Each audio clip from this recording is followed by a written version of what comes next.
Shogun?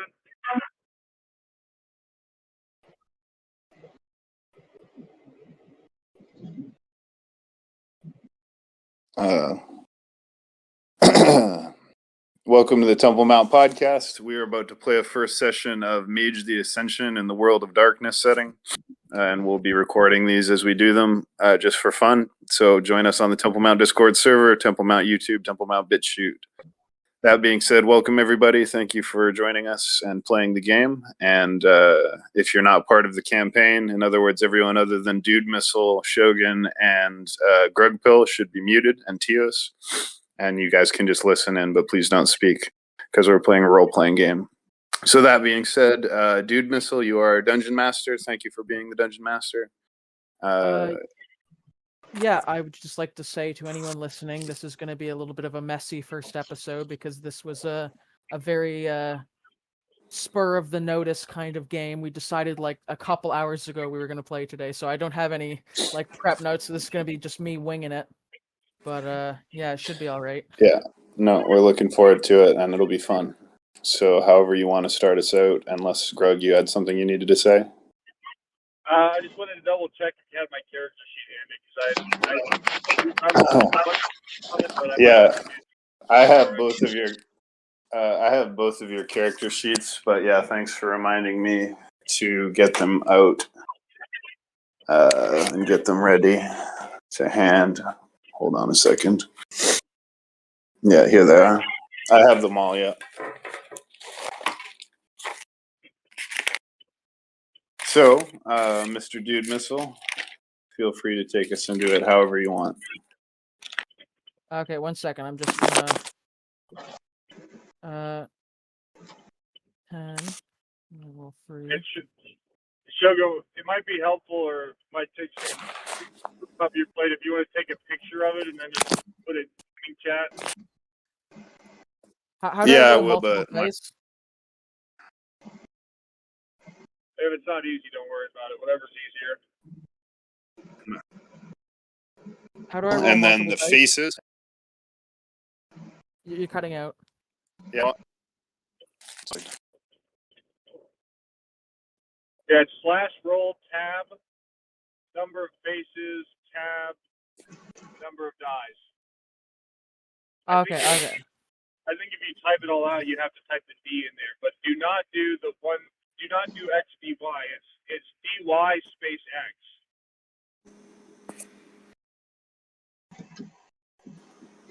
And pictures of your character sheets, but my rating is absolutely atrocious, so I doubt you'll be able to read them. But okay, 4 plus 5.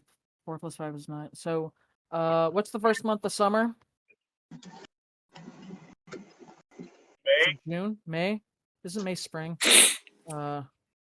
We can just make it the current time if that's easiest. Just make it now.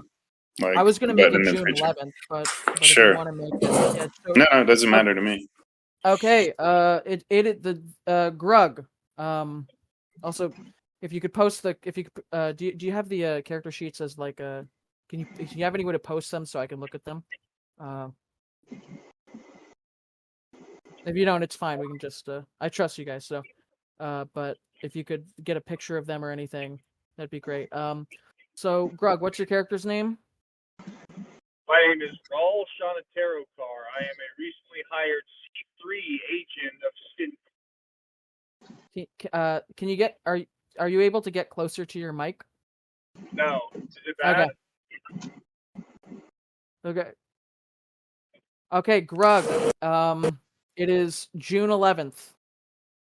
It is 8 o'clock in the morning. What are you what sort of your morning routine look like? My morning routine is static and disciplined. I get up, I work out while I make I make coffee and work out, pressing my suit and shirt in between sets. Then shower and put on the charcoal Syncorp suits, dark charcoal, blue tie. It's white undershirt. Okay, so as you are you've sort of fitted your suit on, you've gotten dressed. You get a text on your phone from your boss, and it says basically that they're going to introduce you to someone today. And that's all it says. And it says it's not urgent. It also says it's not like super urgent, but get there, be punctual, get there on time, don't be late. I slip my corporate BlackBerry into the breast pocket of my charcoal suit, mutter a couple profanities to myself, and then get my dagger and conceal it in my left arm, buttoned and holstered with my cufflink fully concealed, and walk out the door. Okay. How are you getting to work? I have a company car. It's black. It has tinted windows, and it's a 4-door sedan with leather seats. That's somewhat luxurious, not particularly sporty or fast, but comfortable and somewhat stable. Low center of gravity and all that. Okay. Can I get? Let me see here. So Shogun, are you going to be rolling for Grug? Like, are you going to be? I think Greg was doing his own rolling. Okay, he's got access to he can. He's not like driving or anything. Okay. Well, he is driving, but he's apparently able to do that somehow. So, if he's driving, I think we should do the rolls for him, Shogun. To be honest, that doesn't seem like a good idea. I have a Tesla. It's doing the driving for me. Don't worry about it. I can roll. I just don't always know exactly what's on my character sheet. So. Okay. He's. I posted your character sheets, by the way, but I highly doubt you can read my insane chicken scratch schizo writing. Okay. I want you to roll awareness. Okay. How many points of awareness do I have? I think it's 3, right? You have 5 points of awareness. Oh, I'm awesome. And 2 points in perception, if that matters. Yeah, does that matter? 2 points of what? 2 points of perception. What? He has 5 points of awareness. Oh yeah. Roll 2 points of perception. So if the max you can roll is 5, you're gonna roll 5 and 7. Your dice pool is gonna be 7 here. So. Wait, so I've got 5 points of awareness. I've got 5 points of Tios, your mic is really noisy. You've got 5 points of awareness and 2 points of perception for a total dice pool of 7. And Tios, if you can close your mic, that'd be good. Yeah, so roll 7 dice. Sorry.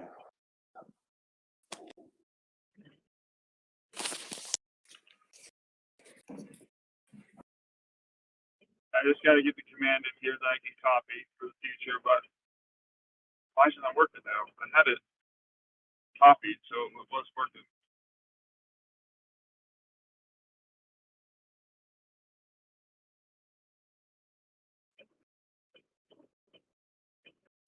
It's a little bit tricky. You have to do an extra space. After you put the 10, you have to put a space and then click on count.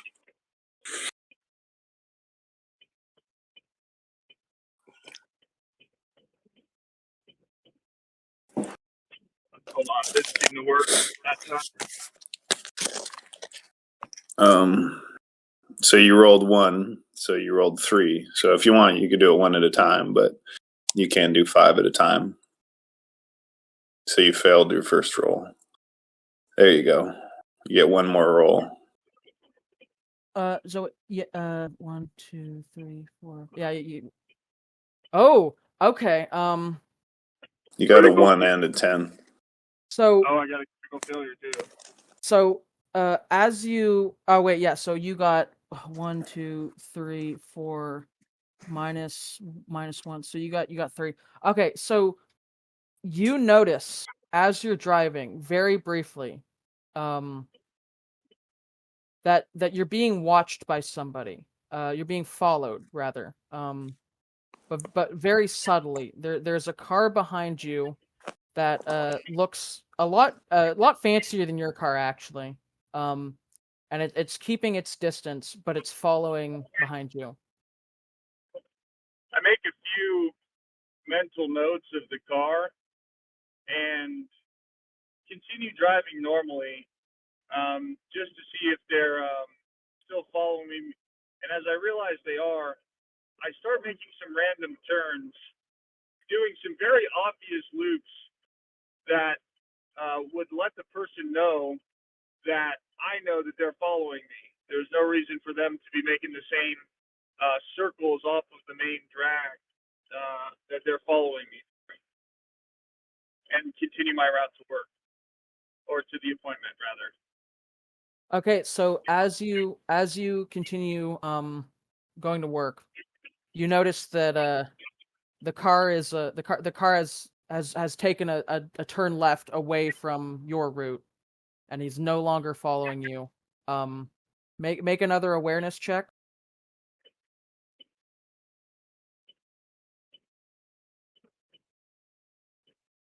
So you managed to it got close enough at one point that you noticed that as you were doing this this like maneuver where you were going in circles around the street to sort of determine that this guy was following you. You notice as you keep driving to work, and as he pulls off into the left lane and like goes off in the opposite direction, you notice he's sort of you can see from your rear view mirror, and he's close enough that you can actually notice that he makes sort of like a sarcastic smug little grin as he turns into the other direction, and without any other hindrances, you arrive at work. So as you enter the building, so remind me, what again is your job position? Are you you're like an agent or something? Like what do you do? Yeah, so my background is kind of an obscure childhood that and youth that kind of had some scars in it: crime, petty theft, low-level drug dealing, and then I became a corporate lawyer focused on IP work, intellectual property. And then from that position, I was scouted by SynCorp, and I recently started as an agent, which just means I don't have a day-to-day, but I've been essentially tasked with investigating some potentially threatening business competitions, and that could be from a partner, that could be from an enemy, but there's some supply chain disruption, there's some accounting weirdness, and there's some kind of like definite what's the right word, counterfeiting going on with with certain of our suppliers that are known to be owned by a similar syndicate that's a supposed ally of ours. Okay. So as you enter the building, you see a guy waiting for you, and it's not your boss, right? It's sort of a middleman, right? Like a sort of in between you and the higher ups, right?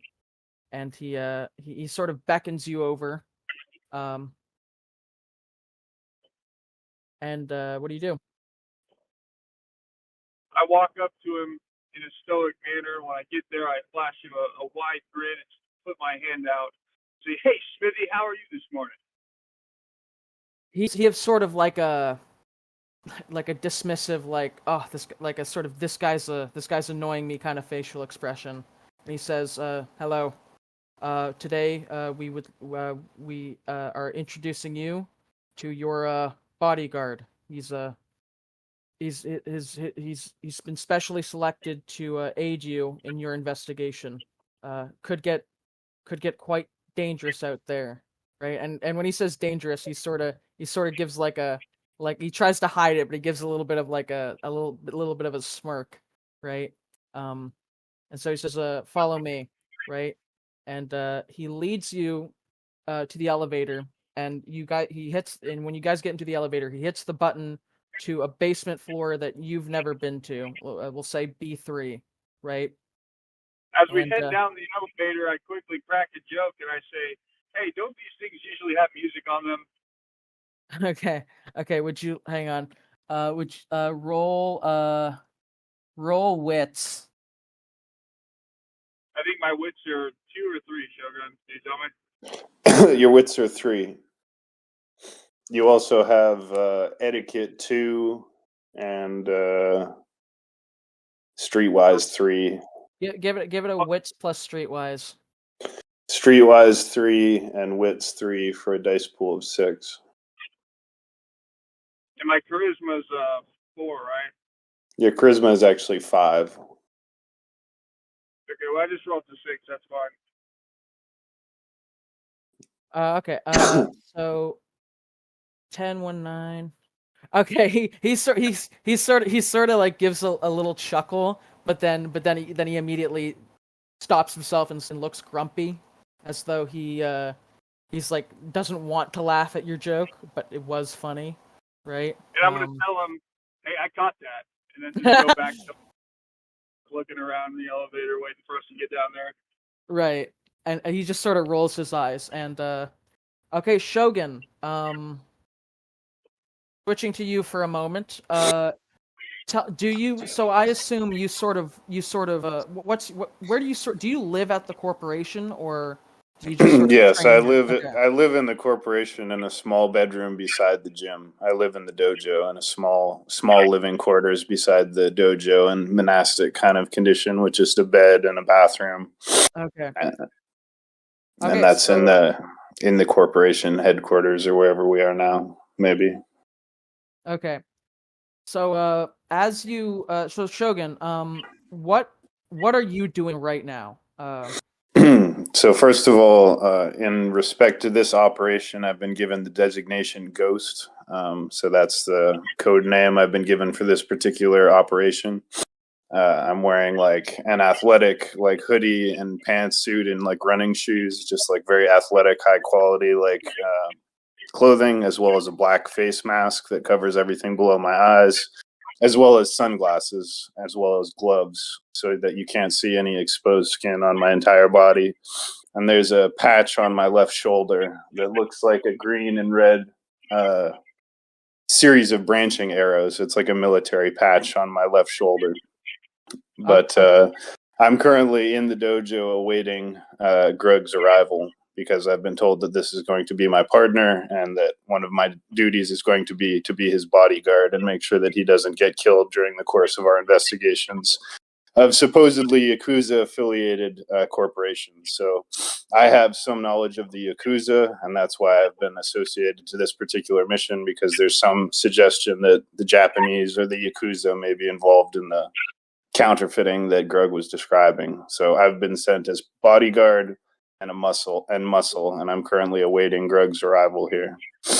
Okay, so Shogun, you see the elevator door open. It's sort of at let's say that there's the dojo, and then in the dojo there's like a door that leads to your room. But then outside the dojo is like a hallway, and that's where the elevator is. So you see the elevator door open, and let's just because I'm lazy, we'll call him Mr. Johnson, the in between guy, and Grug's character. Real quick. By way of backstory, everybody in SynCorp of a certain level above is Smith. Oh, okay, sorry. Yeah, I forgot. Okay, so yeah, just a Mr. Smith. Okay. Yeah, so you see Mr. Smith and Grug's. What's your first name again? Roll. Yeah, so if I can just intercede, I step forward boldly and put my right hand forward to shake Rawl's hand and say, "Mr. Shanaterokar, pleased to meet you."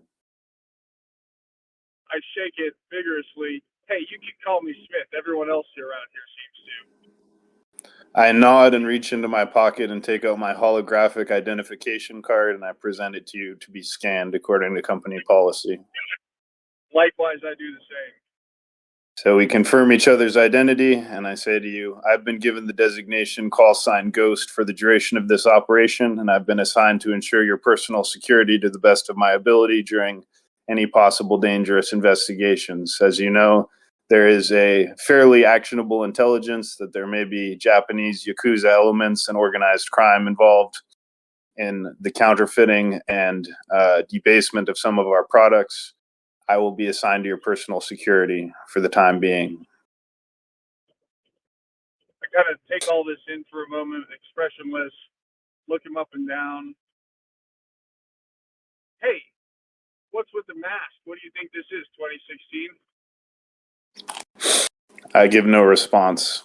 Or what year do we have the mask in? What do you think this is, 2020? I haven't heard of a COVID booster in a while. Operational security requirements require us to take countermeasures against facial recognition software, which is being used by artificial intelligence to feed information to our corporate adversaries. For that reason, I have been required to cover my face for the duration of all operations.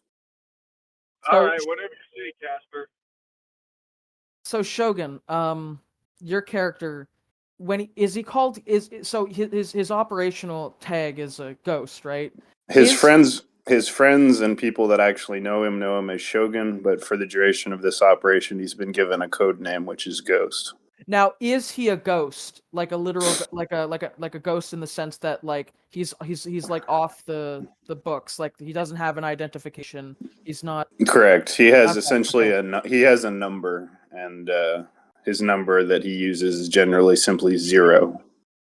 Okay, so the Smith guy, the other one, not you, Grug, but the other guy, he informs you. He says, Ghost here is actually part of higher has a high degree of clearance. You have to have a high degree of clearance to even be aware of Ghost here. We keep him for important operations, and you are required by a company contract to keep his identity a secret. No surprise there. I haven't had any problem doing that with Smith. So old Banshee here will be just fine. Don't worry. He's in good hands. Okay, and he says, so as far as your investigation goes, you are a free agent. You can take things at your own pace, use your own methods, employ any method available to complete the objective. But we do have some equipment to get you started. And then he leads you into the dojo, and there's sort of like in part of the dojo up against a wall, there's some very high tech looking lockers, right? And he swipes a key card for both of them. He swipes a key card for you, Grug, but Shogun has access to his own locker. And so So in the locker is a weapon. Let's just say a weapon, a starting weapon of your choice. If you want me to list those out, I can do that in a minute. Some Glock basic. 18. What? A Glock. Okay. Let me get you some stats for that. Hang on. No, that's not the quick start guide. Okay, one sec. As well as some there's also some basic armor in there, and he also in there is like a burner phone, right? But like a really nice burner phone, right? So you can keep your communications separate on the mission from your regular communications. Okay, so if you could note down somewhere, either one of you can do this. Here, I'll just post it. So I'll be keeping notes as we go, so I'll write down whatever you want. So so we're gonna. Oh, it is a Glock. Okay, so yeah. So just write down the stat here. I'll post them. The stats for your Glock are as follows. Oh, I'll go back and get it. Sorry. Okay. Sorry about that. Okay, so that's the automatic block stats. Oh, hang on.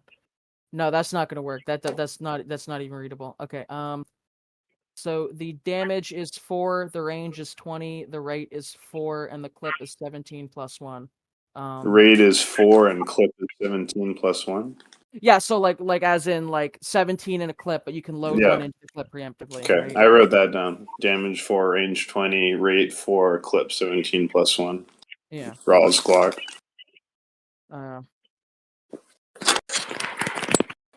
Okay, so one moment.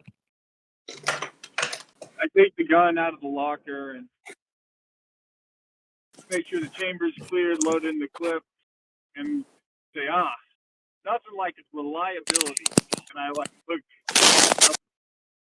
look directly at Ghost when intimating that. I'm back. Okay, so Shogun, what do you want? What do you want?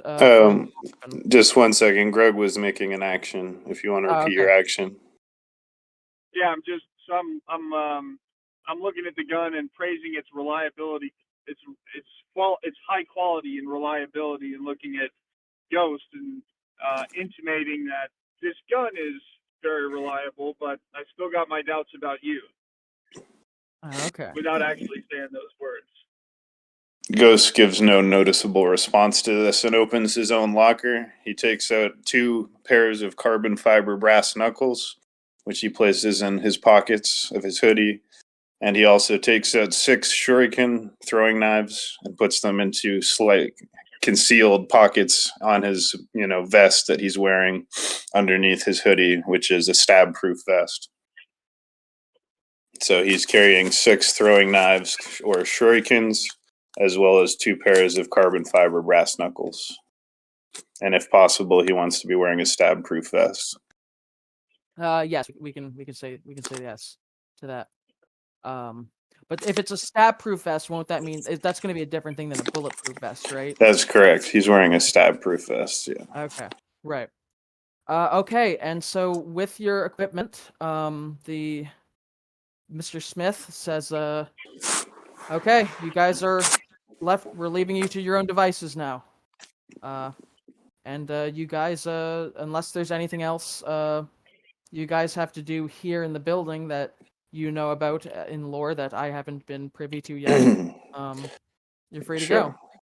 Mr. Shanatarakar, our corporate intelligence indicates that the source of the problem originated at the dock districts of New York. The supply chain has been undiluted for the last 7 years. We've had no problem with our Japanese business partners, but the recent batches of drugs that have been being brought over seem to be contaminated. Some of the users have been dying from drugs that usually wouldn't be fatal, and it appears to be possibly even an intentional contamination of our supply chain. And now we're wondering how far the corruption actually goes.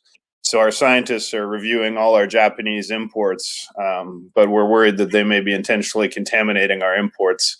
We don't know if this is a state thing or if it's connected to organized crime, but if it is, the most likely culprit is the Yakuza.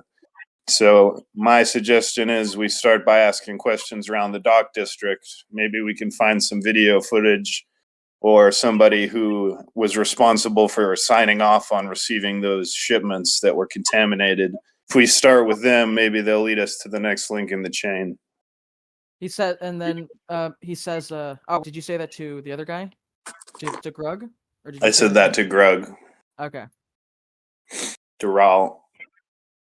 That's just my suggestion, but there's other ways we could go about this. For example, the Japanese district, we could go there, or the center of town where their corporate offices are. The Mr. Smith jumps in and he says, "Keep in mind, keep casualties to a minimum, and keep them concealed." I nod. Casualties? Who do you think we are? And by the way, thank you for the advice there, Smith. You can go. Okay, Mr. Smith sort of gives like a begrudgingly polite nod, and he walks away. So just so you guys know. We're gonna have to be extremely careful with operational security because at the end of the day, even if I'm trained, there's only two of us and there could be potentially thousands of people involved. So we need to tread very carefully. Hey, jokes aside, I'm your man. There's nothing to worry about. Nobody's smoother than me, and I keep things on the way down low, okay? Now, you, on the other hand, stick out like a sore thumb. What are we going to do with all this stuff on your face walking around the dock district? Is that a sword? I actually am not carrying a sword. I am carrying only my two pairs of carbon fiber brass knuckles, and my shuriken are concealed so that they can't be seen. I am not carrying a sword. However, my mask is actually not totally out of place, as many people wear masks these days due to the pollution in the air. So it won't really stand out too badly. And in some of these areas, wearing sunglasses and covering your face is also pretty common due to the criminal open air drug markets that exist in parts of New York. So depending on where we go, I probably won't stand out too badly.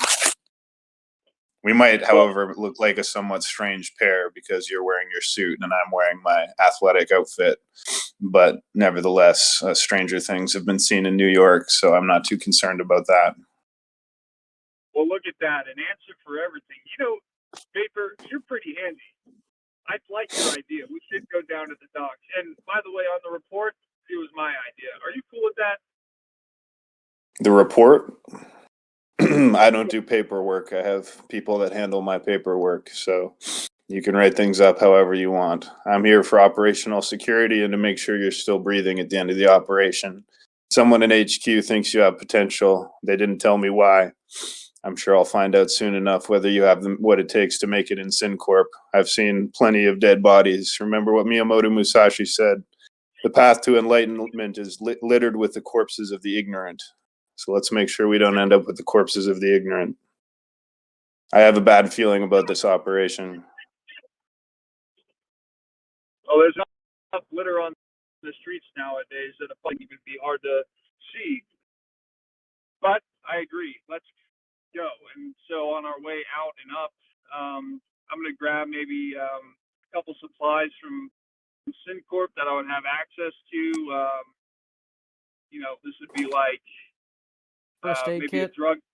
Yeah. Well, first aid kit if that's available. It's a drug testing kit. What else would be helpful in our investigation of the dogs? So in my backpack, I have a combat medic kit. I have 5 points in medicine, so I'm a trained combat medic. So I have a combat medic kit. I have a copy of Musashi's Book of Five Rings and the Decado, which are books, small copies of them. I also have bottles of Pedialyte and coconut water. And Great. Just yeah. just the drug testing kit and a couple samples of the real thing, whichever drug is contaminated. And by the way, which drugs have we found are contaminated? Are they from SynCorp's recreational line, or are they more medically focused? Our opiate products that fit into both categories have been found compromised with large amounts of carfentanil and other fentanyl analogs, which seems to be an intentional attempt to kill off the users. We're not sure what the motivation is behind this or why they would want to compromise a 7-year business relationship with this kind of tactic. Obviously, there's something behind the scenes here we're not seeing. We're also looking into some of our medical products. Things as basic as insulin have been replaced with saline.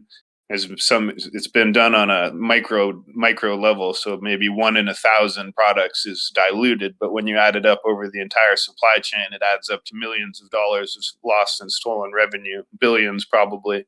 We don't know how deep it goes yet, but to be honest, the money isn't the important thing. The important thing is this could only have been done by someone inside our organization. They needed to have at least one important person inside our organization. So at the end of the day, this is also a mole hunt. We're trying to figure out who's the traitor or who the traitors are, which is why we can't trust anybody, including the Mr. Smiths. I'm just going to jump in here for a second. We are going to switch to Teos if you're there. We're going to get you in just a moment. Basically, right after this scene, we're going to switch to you for a bit and get you on the path or whatever. So try not to drag this out too long, Shogun and Grug. But anyways, continue. Well, why don't we just say we get into Grug's car? Oh, never mind. Tio says he's not ready. Okay. Okay. Right. Okay. Well, we go and we get into Grug's car, his sedan. I get into the passenger seat. And I see again, there's three ways we can start here. We could go to the Japanese district where the Yakuza headquarters is. We could go downtown where the Japanese syndicate's headquarters are, or we could go to the docks where the corrupt chemicals came in the first place. Yeah, let's start small. Let's go down to the Synport docks. That'll keep our cover and not have too many people asking questions. I nod. Okay. Someone. This is not a mage roll. This is just a thing I do to determine particular random events and such. But someone roll a D100. Why don't you do it, Shogun? Okay, just 1 second. Cause I'm free.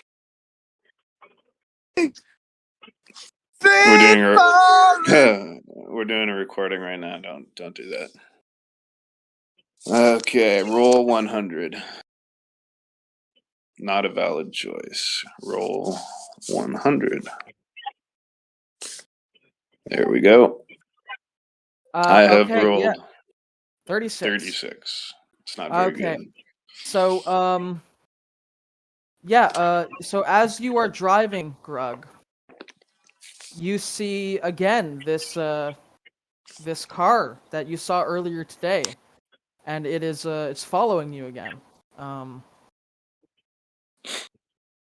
Since I noticed this, I gesture to Grug to pull this car to stop, and I tell him to drive like up ahead and then wait for me there. And I step out of the car on the left side, and I approach the car that's following us on foot at a walking pace while Grug waits some distance ahead. I didn't mean to scream in like that, man. I didn't know the recording bot was in here. It's fine. Just try and keep quiet because we're playing a game. Yeah, so I'm a little bit taken aback by the instruction given by the bodyguard, but he seems to know what he's doing, and I pull over to the side, let him get out, the door slam, take off speed, only to stop a short distance further down the road. Okay. So Shogun, you see that the car that was following you has slowed its pace, but it's not stopping. It's heading directly for you. Okay. Well, I'm supposed to be like on the side of the road, not necessarily directly in its path, unless it's turned towards me.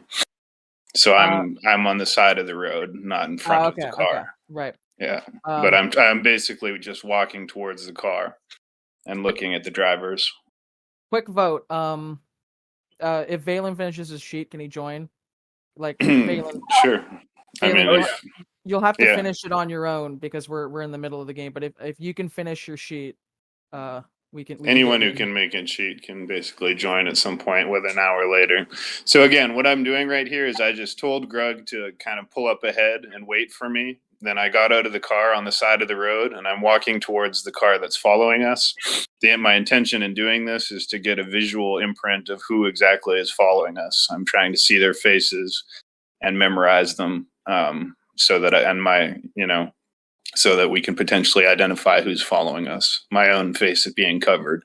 Okay, I'm going to get you to roll here, and what you're going to roll is you're going to roll perception and alertness. Okay. So for perception, I only have 2, and I have nothing for alertness. So I'm just going to be rolling 2d10. Well, we'll see.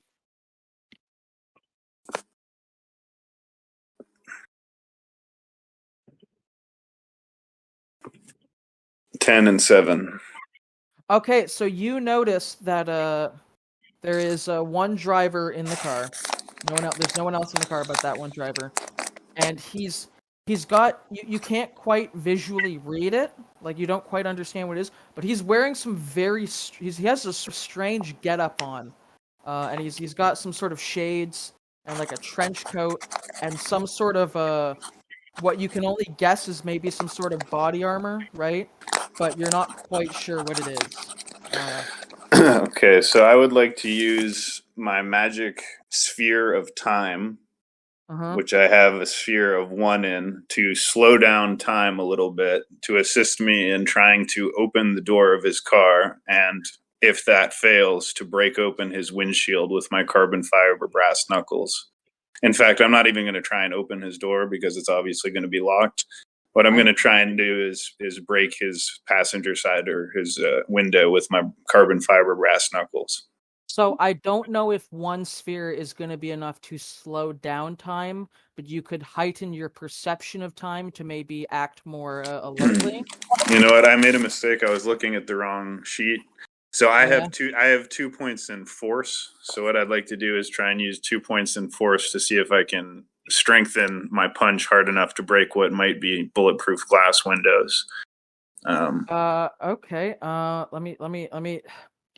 So that would be conceivable for a person to do hypothetically, right? If they were buff enough, like, would you do that? I mean, it depends. I don't know if the windows are regular windows or whether they're bulletproof glass, or if they're reinforced or not. Right?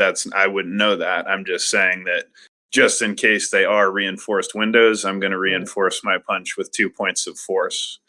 Okay, so my intention here is to break open the window so that I can interrogate this guy who's following us, and we can find out who he works for. Okay, so what you're going to roll here is you're going to roll your Arte plus your Strength plus your Brawl, if it's another type. So my Brawl is 5. Roll your Arte separately. So my Arte is 2. Right. So 2 10-sided dice, right? Yeah. Okay, so I roll my Arte, 2d10, 3 and 2, so that's going to fail.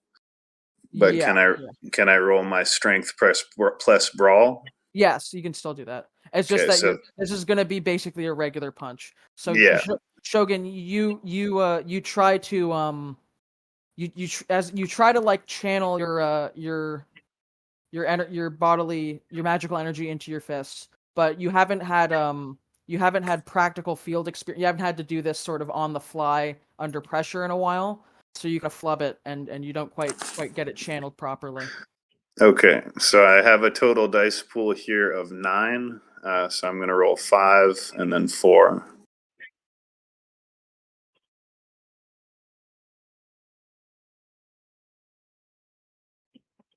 So you got so that's like 3 hits. Yeah, that's 3 hits. And I get 4 more dice.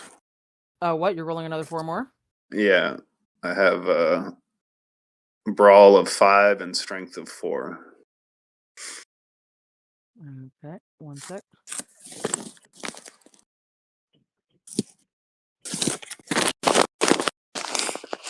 The logic behind this action is that there's no point in going to look for other people if there's people already looking for us. The best thing we can do is find out who's looking for us, and then we're going to know who we're looking for. So this will get us right to the chase, or I'll get killed.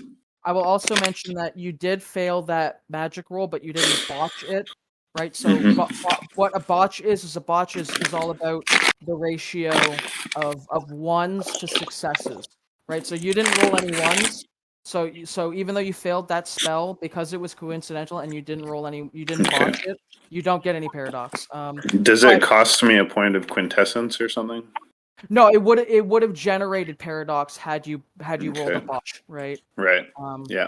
But you're good right now because it was coincidental. So. Right. So my mundane rolls were 10, 5, 4, 6, 9, 5, 5, 9, and 1. So. Okay. So everything 5 and above. How many do you have 5 and above?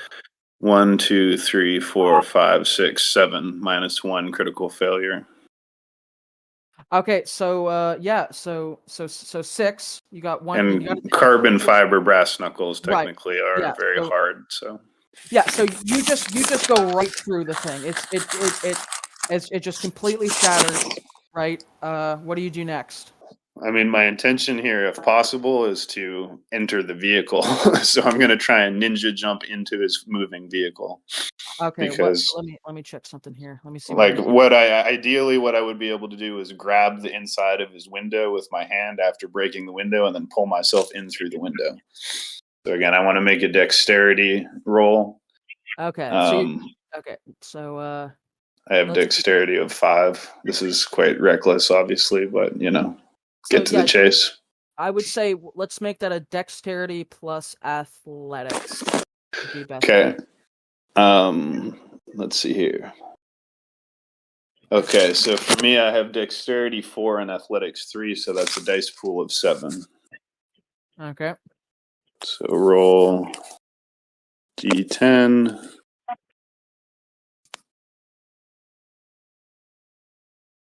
Times 5.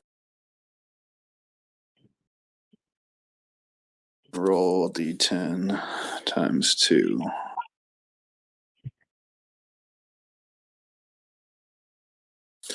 So the last 2 rolls for me were 5, 6, 4, 8, 3, 2, and 6. So what's the difficulty for this task? I would say like a 5, like a 3 or 5. A like 5. A 4 or 5. So 8, 6, 5, 6. So 4 successes. So my attempt here is to break the window and jump into the car as it's passing by, which in real life probably wouldn't work, but I'm a ninja, so. Right. Oh, yeah, that's actually a good point. Okay, so I'm actually gonna because you explained that. Yeah, I'm gonna say you got an 8, so you like barely got in there, but you did get in there. Like you almost like at a point you almost sort of like grabbed onto the glass, right? But you quickly corrected that error and you managed to slide into the. All right, guys, just jump back in the room. What's going on? You are such a fucking douchebag, goddammit. Okay, so anyways, we're still playing our game, Seth. So now that I'm in the car, I have to neutralize the driver. So I would like to make a martial arts roll using my... Actually, hang on. We got to roll initiative first because you're starting combat. Okay.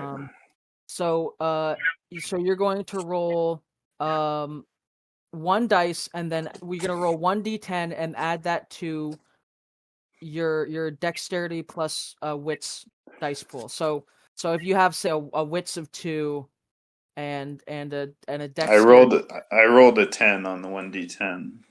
Okay. Do I still need to roll my my other stats? Well, you don't roll them. You just however many dice are in the dice pool of dexterity plus wits. Dexterity I have 5 and wits I have 3, so that's 8. So you got an 18. So I'm gonna say you go first. Okay, so I have 5 points. Oh wait, I might have been looking at the wrong sheet there. I have dexterity 4, and what was the other stat? Wits. 2, 4 and 2, so 6. Yeah, so you're gonna go first here. So okay, so I have 5 points in martial arts, specifically wrestling and jiu-jitsu. So I'm going to try and essentially put this guy in a chokehold and choke him unconscious. Well, he's still got his hands on the wheel, hopefully. Is the car still going forward, and if so, how fast is it going? It's not going super fast, but it's going like I'd say a regular driving speed. But once Shogun breaks in, he starts going faster. So, I'd say it's not the speed you should be worried about. It's he's driving hectically, right? But he's still driving at sort of a mostly normal speed. I probably should. Whenever this like car with the broken windshield that I recognized from earlier comes like flying by me, swinging across the road, I'm just going to start tailing it with some amount of distance. Wait, say that again? Whenever this car that I recognized from earlier comes flying by me with a broken windshield, swerving all over the road, I'm going to get back on the road and tail it. Okay. Yeah, so Shogun, you'd like to do a grapple? Yeah, I have I have 4 in dexterity and 5 in wrestling. Okay, so you're gonna roll strength plus wrestling. Okay, so my strength is 4, so I'm gonna roll Can I 4 join in? for strength. Not right now. You'd have to make a character sheet first. But yeah, if you can make a character sheet, you can play. I'm a character right now. My character is Marab Develop. Dude, be quiet. Stop opening your mic. Okay, Okay. so I also roll my martial arts skill as well. You roll strength plus martial arts. Right, so I rolled strength. Now I'm going to roll martial arts, which is 5. Okay, so the DC for this is 6. So count 6 and above. Oops, that was only 1. Gotta roll another 4. So I need to roll another 4. Yeah. Turn off your video, Puddles. Come on. We don't need to see you right now. Hold on a second. I got to turn his video off. It's getting in the way. Roll D10. Count 4. Okay, so 9, 4, 6, 3, and 1. So I got 1 critical failure and 2 successes. Okay, so you've got him in a grapple, but it's not like a very sturdy grapple, right? Mm-hmm. And that's the end of your turn. So let me roll some dice here. So slash roll, and then sides. So I just typed 10. Yep. D10. Oh, just 10. D10. Okay, D10, and then tab. Should be space, and then you click on sides, and then you can click on count, and you can enter them in. It's kind of weird. Okay. Takes a while to get used to. So, Shogun, as you do this, as you have him in this hold, right? Mm-hmm. Suddenly, he starts moving incredibly fast, right? Okay. And he maneuvers and does this strange maneuver where he kind of reverses the grapple, kind of throws you over his shoulder, and then he sort of smashes you through the other window that wasn't broken yet. So I go flying out of the vehicle. And yes, and then as you are falling out of the vehicle, right? Mm-hmm. You see, you get almost like something in your head, and you hear something like sort of telepathically, and it just says, "We are not an enemy," or "I am not your enemy," basically. Something telepathically. Can I try and roll a dodge or athletics roll so that I don't hurt myself when I hit the ground? So that I do like a ninja roll and land with a break fall? Yeah, you can do that. You can do that. Okay, so what would I roll, dodge or athletics? Well, I believe is dodge. Sorry, I gotta mute. I gotta mute Puddles. just server mute him, yeah. Or ban him if somebody can. Roll D10. He's using the soundboard, I think. Yeah, I know. Stop that, Puddles. So, am I rolling dodge or athletics? Is dodge a skill you have? Yeah, I have 5 in dodge. And 4 in dexterity. I'll say roll whatever you have highest in. Okay, so I'm gonna roll dexterity 4 and dodge 5. So this is dodge 5. And then roll D10. Where did you get the dodge? Where'd you get dodge from? Because I'm not seeing that on the sheet anywhere. Like not on your sheet, but on the sort of template sheet. There's nothing called. It's under talents.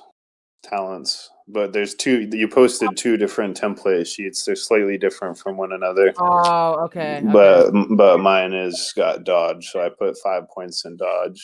And I rolled that. I think I just rolled that, right? So now I do another one with 4. Yeah, hold on. You got to get better at using this system, but. And meanwhile, while this is going on, Grug, you are now tailing. You see Shogun. You see Ghost like fly out of the window, right? I immediately hit the e-brake and spin the wheel all the way to the side so that the passenger side door is approximating where his fall may be, and so I don't run him over with the wheels. Okay, And so for my break fall, I rolled 9, 7, 8, 8, 8, 10, and 8. yeah, Shogun, you did that. You just did like a Tom Cruise move, right? Like it's like action movie. Like you've done like a perfect recovery position, right? So you are good. You've avoided all damage. Grug, make a driving plus dexterity. All right, I don't have any on drive, so I think my dex is 5, right? Let me check your sheet. No, your dex is 5. Yep, dex 5. 3, 6, 4, 3, 10. Yeah, So okay. when You get it. You. So Shogun, you see Grug's car like e-brake like Tokyo drift sort of up to you, and it gets a little bit too close for comfort, but it doesn't hit you. yeah, and I try and jump into the car as quickly as possible. Okay, well you don't need to roll for that. I do need to roll, or I don't. No, you don't. You don't need to roll for that. Okay. Yeah. I All right. kick So open the door. So if we're just like almost about to hit each other, I kick open the door in a way that I may or may not know is about to happen, such that it would like the door flying open would hit him. Okay, Shogun. As you are getting up to get in the car, you get slapped by the door, but it wasn't like you're not taking any damage. It just okay. You're just like, oh god. Am I able to get into the car? Yes. Okay, so I'm now back in the passenger seat of the car. I now have a Go ahead. And we are tearing down the road following this guy. And I'm like, what the hell was that? That was awesome, by the way. But what the hell was that? And hey, I can do that. I can do that too. So I don't respond, but I'm now in the passenger seat, and I say, tail him, because although I now have an intuition that he's not my enemy, we still need to know who's following us and why. And he may lead us to something. So just try and stay on his ass for a little while and see if we can learn anything by following him. I say that to Raul. And I'm already on it. So we would just want to pursue them at a distance and see if they lead us anywhere, or if we can get them to stop. Okay, roll. I guess just roll dexterity, I suppose, because you don't have driving. 82462. Hang on. Yeah. Okay. So I now roll. I'm gonna get you to roll your perception and your alertness if you have it. Both of you do perception alertness. Okay, so Grug, your perception is 2 and your awareness is 5. I believe alertness and awareness are the same skill in the two different sheets. So Grug has awareness 5 and perception 2, and I have perception 2 and no awareness. So I would only be rolling 2. 110 484 88. Okay, so you guys are chasing this guy. And it's like a really intense chase. You're going through the different through many different streets, taking many turns. Right, he's not going straight, and he sort of leads you into a back alley. He turns left into a back alley, and Shogun and Grug, you notice as you turn into the back alley that he just turned into, right? You notice a fence. You notice a fence in the middle of the alley, and he's now on the other side of the fence. And then he drives away, and he gets away.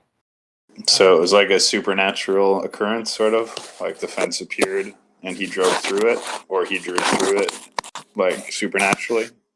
There is a fence, and he is on the other side of the fence. And okay, this is side of the fence.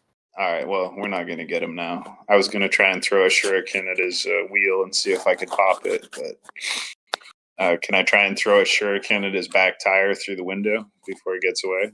You'd have to get a ridiculous roll, but I guess you can try. Because you have it's like one of those like hexagonal like chain fences, right? So you Mhm. not only have to throw it really far and like Uh-huh. faster than he's going, but you'd have to actually get it like through the fence.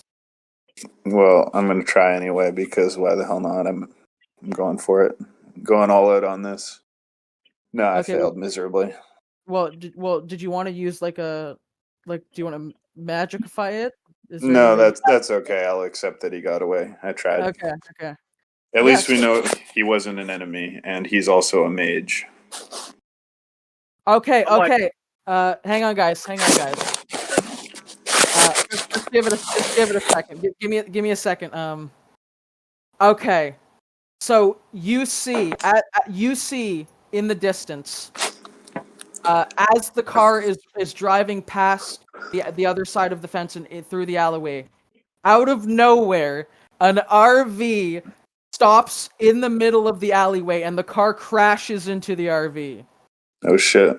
Your RV got crashed into, Tios. Tios, what do you do? Well, I attempt to see, like, is the person stopping? What are they doing? I want to know what they're doing. Like, what's their reaction? Are they like calmly getting out to exchange insurance? Does it look like the driver's like trying to throw it in reverse and like drive away? What's happening? What's going on with that? So the driver who crashed into you. Yeah. So he is now, he's like sort of not unconscious, but he's like really dazed, and he's like stumbling out of his car and trying to get away. Okay, so I'm gonna try to use. I have a 2, I believe, in time. Mm-hmm. And I wonder, is it possible for me to reverse time just a few seconds the second it happens? Like, is there? Yes, you could do that. Okay. And I wonder, at the same time, I have 2 in force. No, I'm sorry, manifestation. Mm-hmm. I wonder if I can manifest like. When he says manifestation, he means prime. By the way, he has 2 in prime and 2 Okay. in time. Are they named? They're okay. Just so you guys know, at some point there was licensing issues. So if you look for stuff on Mage, there'll be multiple names for some things. Some of the yeah. So it might just be that, right? But Yeah. go ahead. So what do you want to do, Tios? You want to reverse time a couple seconds, so. And then, yeah, well, he's still going to be, when time starts, he's still probably going to be moving really fast. So I want to see if I can manifest like 2 of those vehicle, like, those stone, like metal holes that they put to stop cars. The only problem, Tios, is that you don't have any points in matter. You have points in prime, time, and mind. So I may be wrong. The DM can tell you, but I don't know if you can make a physical matter. He could maybe make without matter. What I will say is he could probably make like an illusion of one of these posts, but it wouldn't be like an actual physical object, right?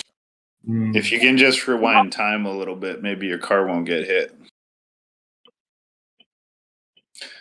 Also, I just want to put in action that I am jumping because I see that this is happening. I'm jumping out and climbing over the fence. yeah. So we'll resolve that after we figure Sure. Tios figures out what he's doing. So go ahead, Tios. So you're gonna rewind time. I'm thinking. You also have firearms 4. You could shoot him or shoot his tires. I'm not going to shoot him yet, but okay, my guy's so insane that he thinks that by rewinding time a few seconds that it would help, but he's just going to do that alone, not realizing that it's just going to, he's not doing enough. That's what he's. So what happens is it happens twice, right? But then the second time it happens, he's watching, because he wasn't paying attention before. He didn't know what happened. So he's gonna rewind twice. No, just one time. Oh, He's okay. gonna rewind time. So Do what I? you're gonna, Yeah. go ahead. So what you're gonna want to roll, Tio? What is your Arte? How many Arte points do you have? I believe that we all have Arte of 2. Okay, so Tios, you are going to roll. Ooh. Okay. One. Oh, actually, you know what? I'm going to call this coincidental because the guy's dazed and confused, right? So we're gonna be kind and call this coincidental. So all you have to do, Tios, is you have to roll your Arte. So if you have 2 Arte, roll 2d10. Oh, I did really good. I got a 2 and a 4. Okay, you rewind time like to the moment the car hit you. Yeah, that's great. Okay. So you didn't. Nothing's bad. Like no, so you didn't. he gets knocked unconscious twice, right? That's exactly what I wanted to happen, right? We really want to stick with Okay. this. Right. So, well, see, you rewinded time, so he actually got healed from the first time one. Yeah. But for reasons you aren't necessarily aware of, he seems to be aware that this is happening a second time. So he crashes in the second time, and now it's like, oh fuck, not again, and he's dazed and confused again. Okay, I get out of the RV and I put my pistol in my waistband behind my shirt. Mm-hmm. Okay. And I go around to. You do what? You go around what? I go around to his car. Yeah, I'm like, hey, buddy, are you all right? And also, by the way, Shogun, we can just hand wave you getting over the fence because given your character's background and skills, we can assume that in a non-time sensitive situation, he could just do that, right? Okay, so I climb over the fence, and my intention is still to run over and secure the person that we're pursuing. And so Tios, as you're looking at this guy, he's like, holy shit, you've got some good luck, man, or bad luck. Ugh. He's like holding his head. His head's bleeding a little bit, right? Right. What does this guy look like? So he's wearing like some really stylish like shades. He's got like a trench coat on, but it's unbuttoned. He's got like a not cargo shorts, like some regular sort of baggy pants, like olive drab colored, and he's wearing some sort of what Tios you can only assume is some sort of really fancy bulletproof vest.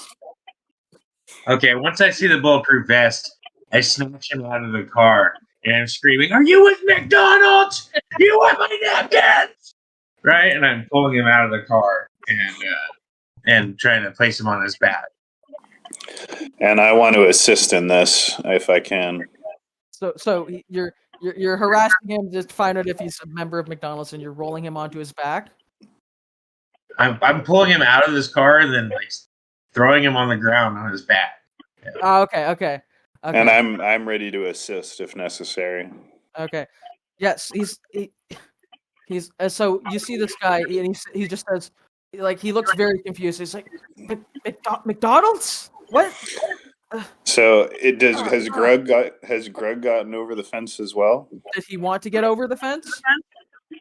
Yeah, I'm with. I'm running up, and when I get there, I'm just kind of like watching this unfold. I'm like crossing my arms, like, all right, guys.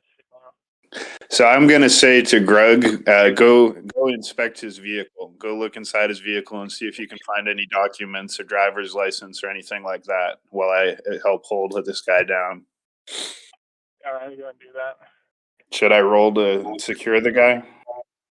You don't have to roll. He's like. Who are you? Who are you guys? What are you doing?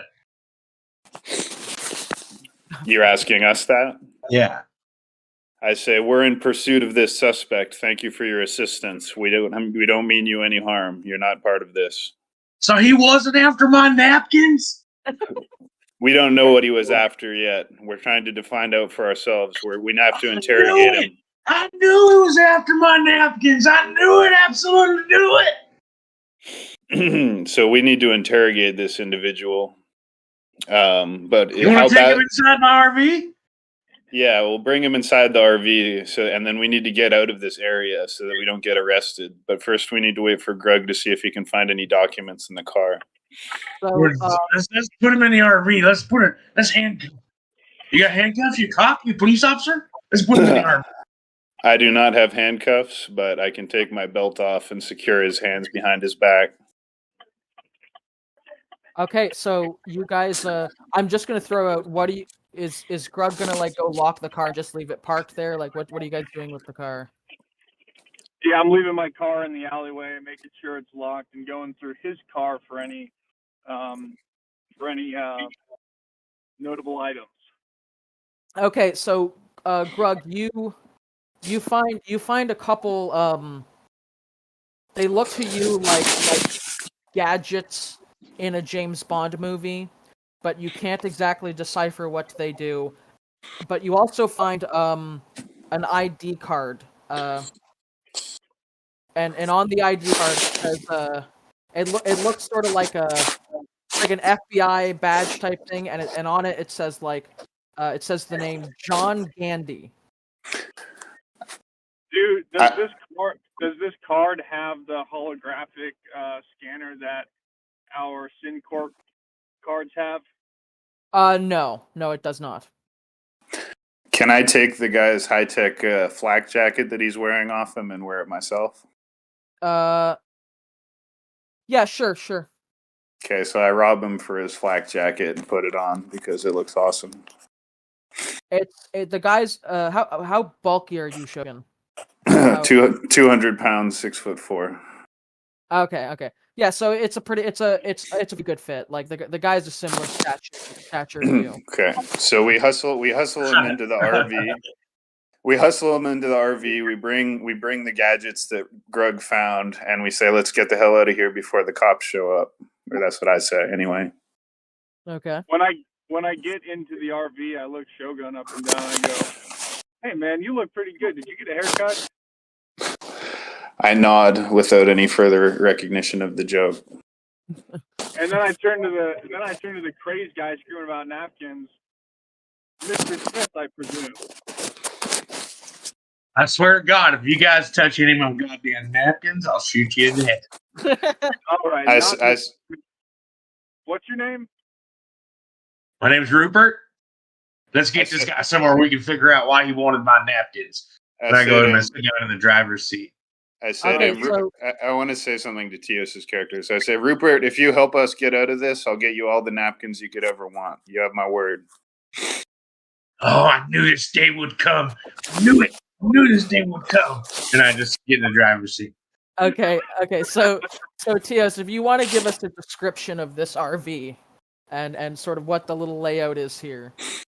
It's like an iron fortress. It's like a 1969 Winnebago, dude. This thing never died, right? It's got like 479,000 miles on it. It is falling apart into sea. Okay. So we've got this guy secured, right? Yes, he's secured. Yeah, but the inside is like a technological, like he's got battery packs and all this shit for running his online community, and he's got like survival. Like this dude could go sit out in the woods for 2 years, right? And he'd be just fine. He's got like boxes of food, and he's got like these closets are filled with napkins. He's got enough toilet paper forever, right? His whole thing is he's just like taking all the napkins for toilet paper. Okay, so where are you guys going, and what are you guys doing? Me and Shogun interrogating. I'm just driving now. Just driving around. Yeah. So I'm just making sure that. Well, the first thing I want to know is how badly injured is this person? He's nowhere close to death. He's in fact, Shogun, as a combat medic, with your experience as a combat medic, that he's gonna be back. He's gonna be at like full capacity in a couple minutes, right? Okay, so he's gonna be, he's dazed right now, but he's gonna get over it soon, right? I just make sure that I'm holding him securely so that he can't move by putting my knee on his back, and then I allow Greg to carry out the interrogation. So, Johnny, So, Greg, why were you following me this morning? I say with a wide grin and a kind of crazed smile. Okay. He sort of like stretches his neck a little bit, and he says, you lack the clearance for that information. I lack the clearance for this information. The problem, Johnny, is that you haven't given your clearance to me.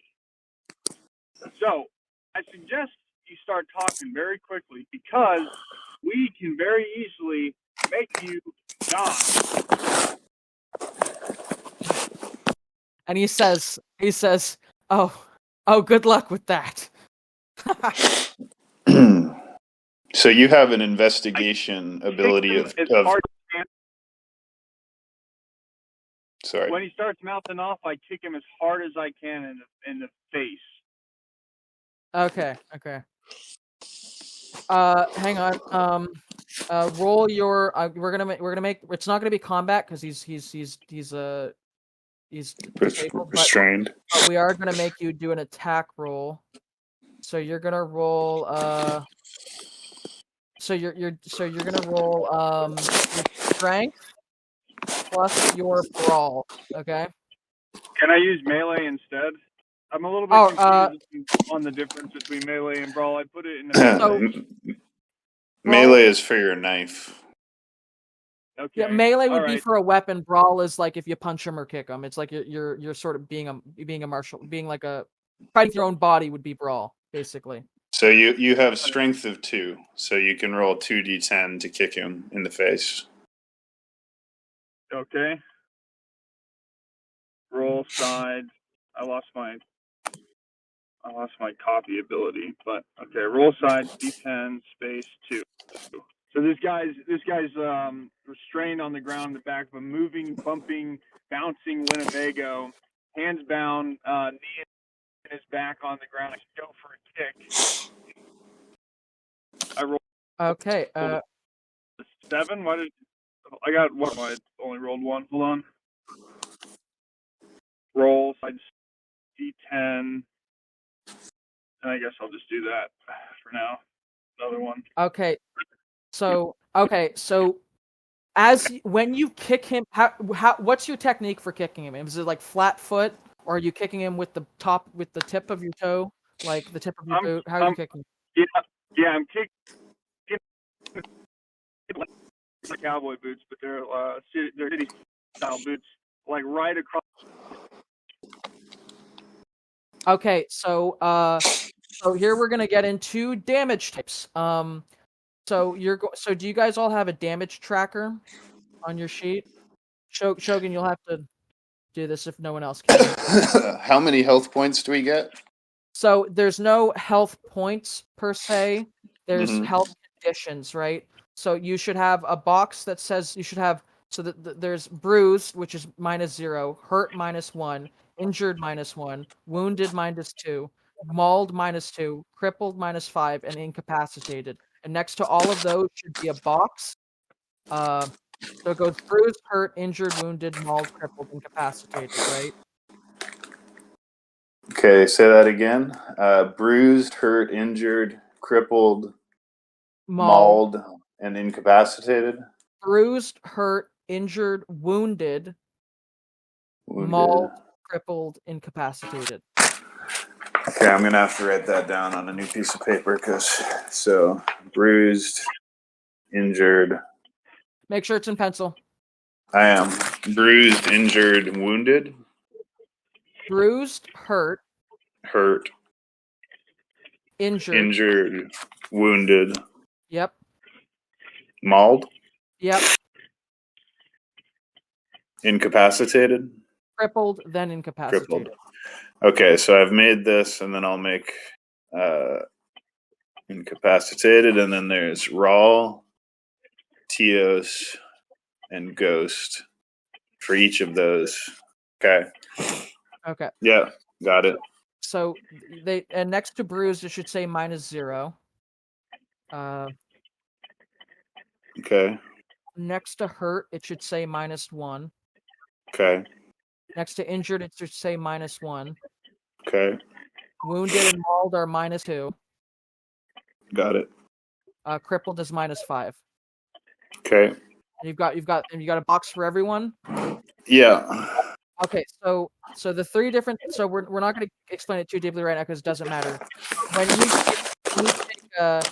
When you take bashing damage, right? What you're going to do is you're going to mark just a diagonal line onto whatever health condition you're marking it onto. So mark for Grug Kill, just put a diagonal line over bruise that represents him having taken bashing damage. Because Okay. when you kick this guy with the tip of your toe, right? He actually for some reason his head like when you kick it, it's like you're kicking a brick of iron, right? A big old sturdy brick of iron, and you actually like hurt your toes a little bit, right? This guy must be like a robot or something. He has a bunch of fancy gadgets and he's got like an iron head. Can I do a combat medic inspection on him to see if he's a human being? Yes. Okay, let me try and do that. So I have 5 points in medicine. I reel back with my bruised toes and kind of stamp him out on the ground real quick and then crouch down close to his face. Listen, buddy, I got some bad news for you. I am the good cop here, okay? So you need to start talking, and you need to start talking quick. Who do you work for? So I'm doing... Go ahead, sorry. He like looks at you and he laughs again, but then he says, "Have you ever done anything strange, son?" Can I do my combat medic to see if he's a human being? Yes, go. You can do this while he's talking. Okay, so 5, 10, 8, 4, 1, and 9. So he seems to be human. He does seem to be human. Okay, so I say to Grug, this guy has to be... Wait. He's human.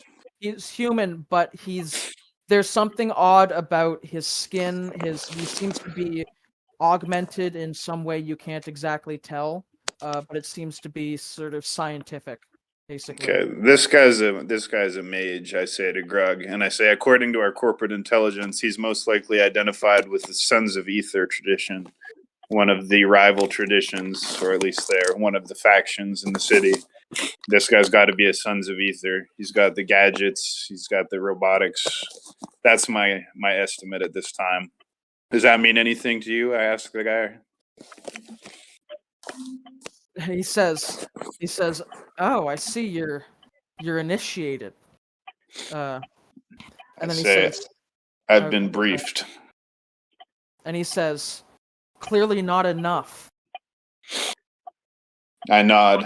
I say to Greg, "We may have gotten ourselves in over our heads here." The only person that's got to worry about their heads here is this guy on the floor. I nod. How are we going to do this? The easy way or the hard way? We want to know why you were following us, who you work for, and what your intentions are. And we're going to get those answers from you one way or the other. I don't care if you're made of steel. We'll take you apart one bolt at a time. He says, "Okay, look. I work for the bosses of your bosses, and I have been tasked with monitoring your development." Yeah, I doubt that. Who do we work for then? He looks at Shogun because Shogun clearly seems to know more about this, and he says, "Why don't you tell him? Sure, I think you can figure it out, huh? If I'm not part of the traditions, then I work for..." And then he does like a head motion, that's like the equivalent of like when you like roll your hands, as like, go on. You know, if I'm not part of the tradition. He's a technocrat. He works for the technocracy. That puts him at pretty close to the top of the power pyramid in this city. In fact, worldwide. The technocracy controls science and materialism worldwide, and they've been fighting a covert war against the mages for hundreds of years, since the Renaissance. Nevertheless, it doesn't change the fact that we need some proof that this guy actually works for our corporation, because the Sons of Ether and the technocrats could be working for anybody in this city. Wait a second. TexCorp, I have never heard of the mages and what? There's a lot more going on in this city than meets the eye. And then I quote Shakespeare and I say, there are more things under heaven and earth than are dreamt of in your philosophy, Horatio. Theos, do you have any response to what you are hearing? No, I've been promised that I would get a lot of napkins, so I'm just riding to die. Okay. Yeah, but is Tio still driving us away from the scene of the car accident? Yes. Okay. Tios, where are you driving them to? I'm how familiar with the area am? I will leave that up to you. If you want to just decide either you don't know it at all or you're really I'm taking them back up to my camping site that's outside of town, like in a kind of like an outskirtish mountainous area. Okay. So we got some time because we're in like the middle of New York City, right? I tell Grug to call HQ and tell them to wipe the identification on the government vehicle that we left behind so they can't trace it back to us. I do that, and while I do that, I also I don't know if you want to play out the phone or not, but I'll call and somebody got the mic noise. I'll call and do that, and also I'm gonna ask them to run an ID on his name was John Candy. Is that right on his ID? Gandy with a G. Gandy. Okay. I'm gonna ask them to run an ID on John Gandy. Okay, so as you're talking to the person on the other line, you're the HQ or whatever, they go quiet for a second, and they say,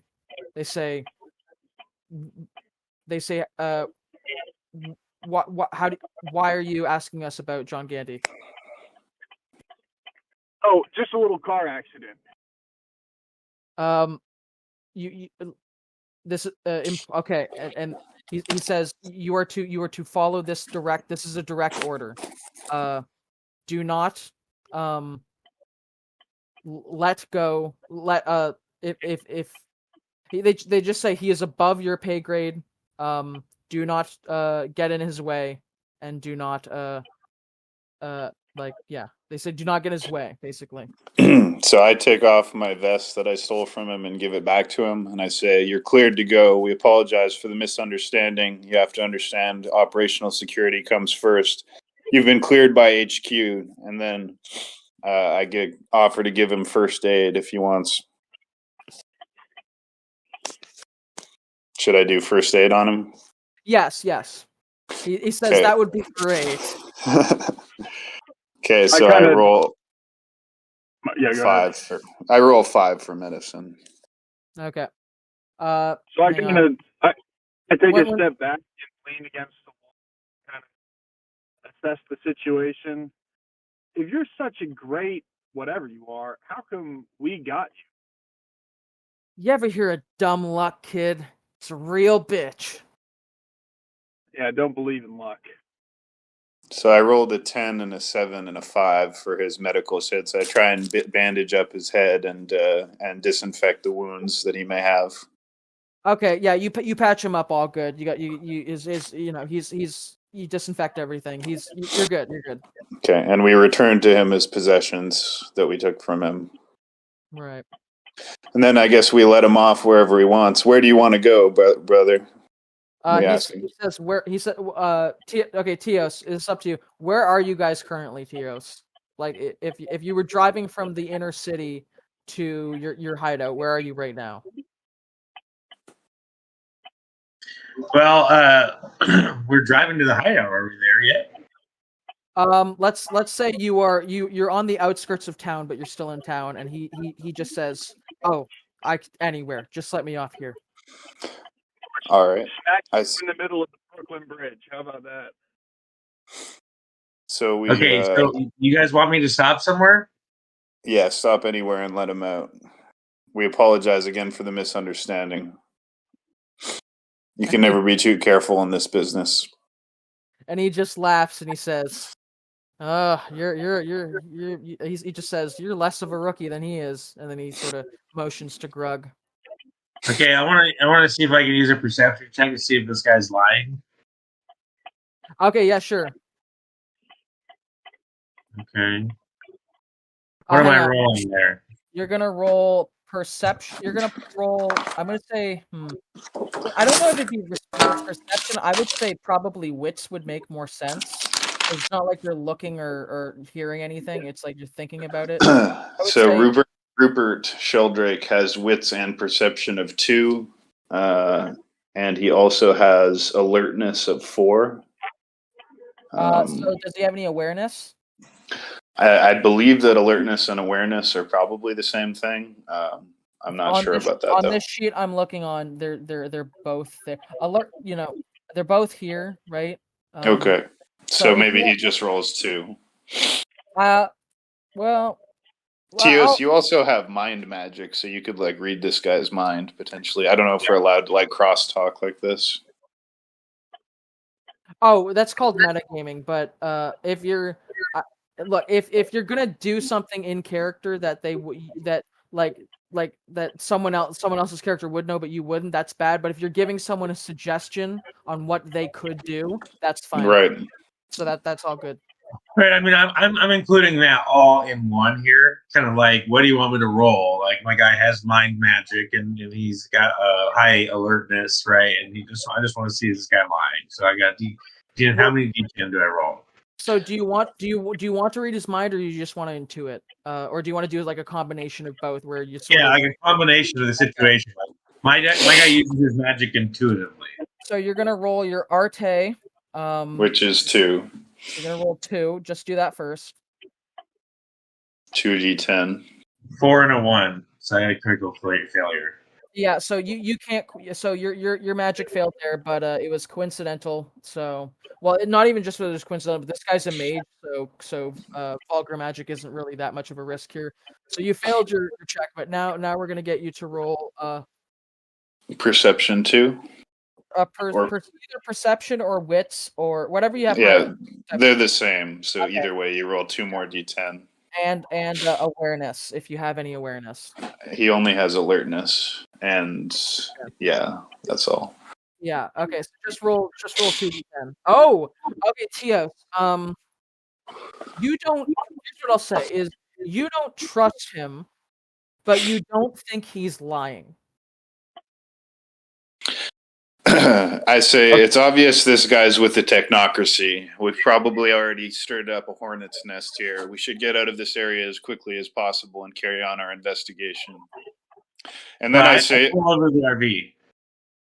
I wanted to say something to Tios. I take out from my pocket. Well, actually, I don't necessarily have any money, but Grug does.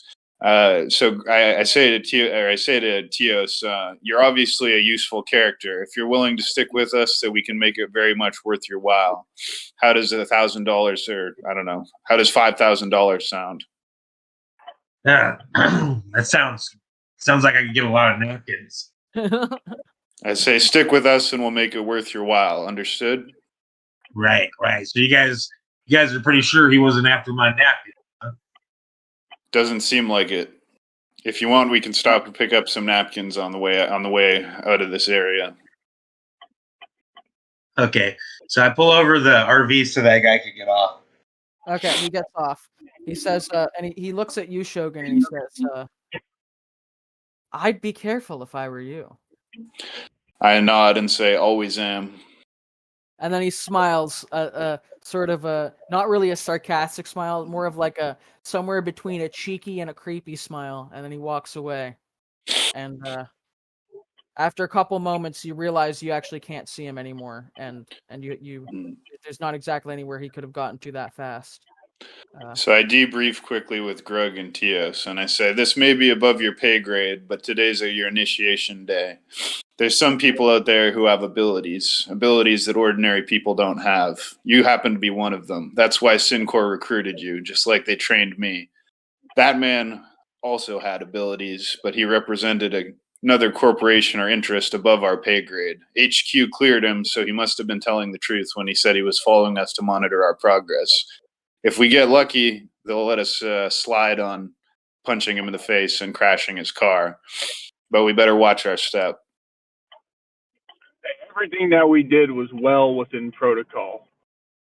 And by the way, Rupert, my name is Smith, and this is my buddy Poltergeist. He works for me. I nod and don't say anything. I'm Rupert. Where are we going? Yeah, it's a pleasure to meet you. Well, we were headed down to the docks, but things have kind of taken a strange turn.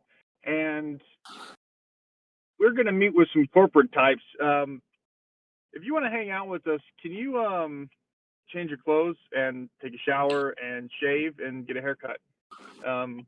Or one or two of those will probably be fine.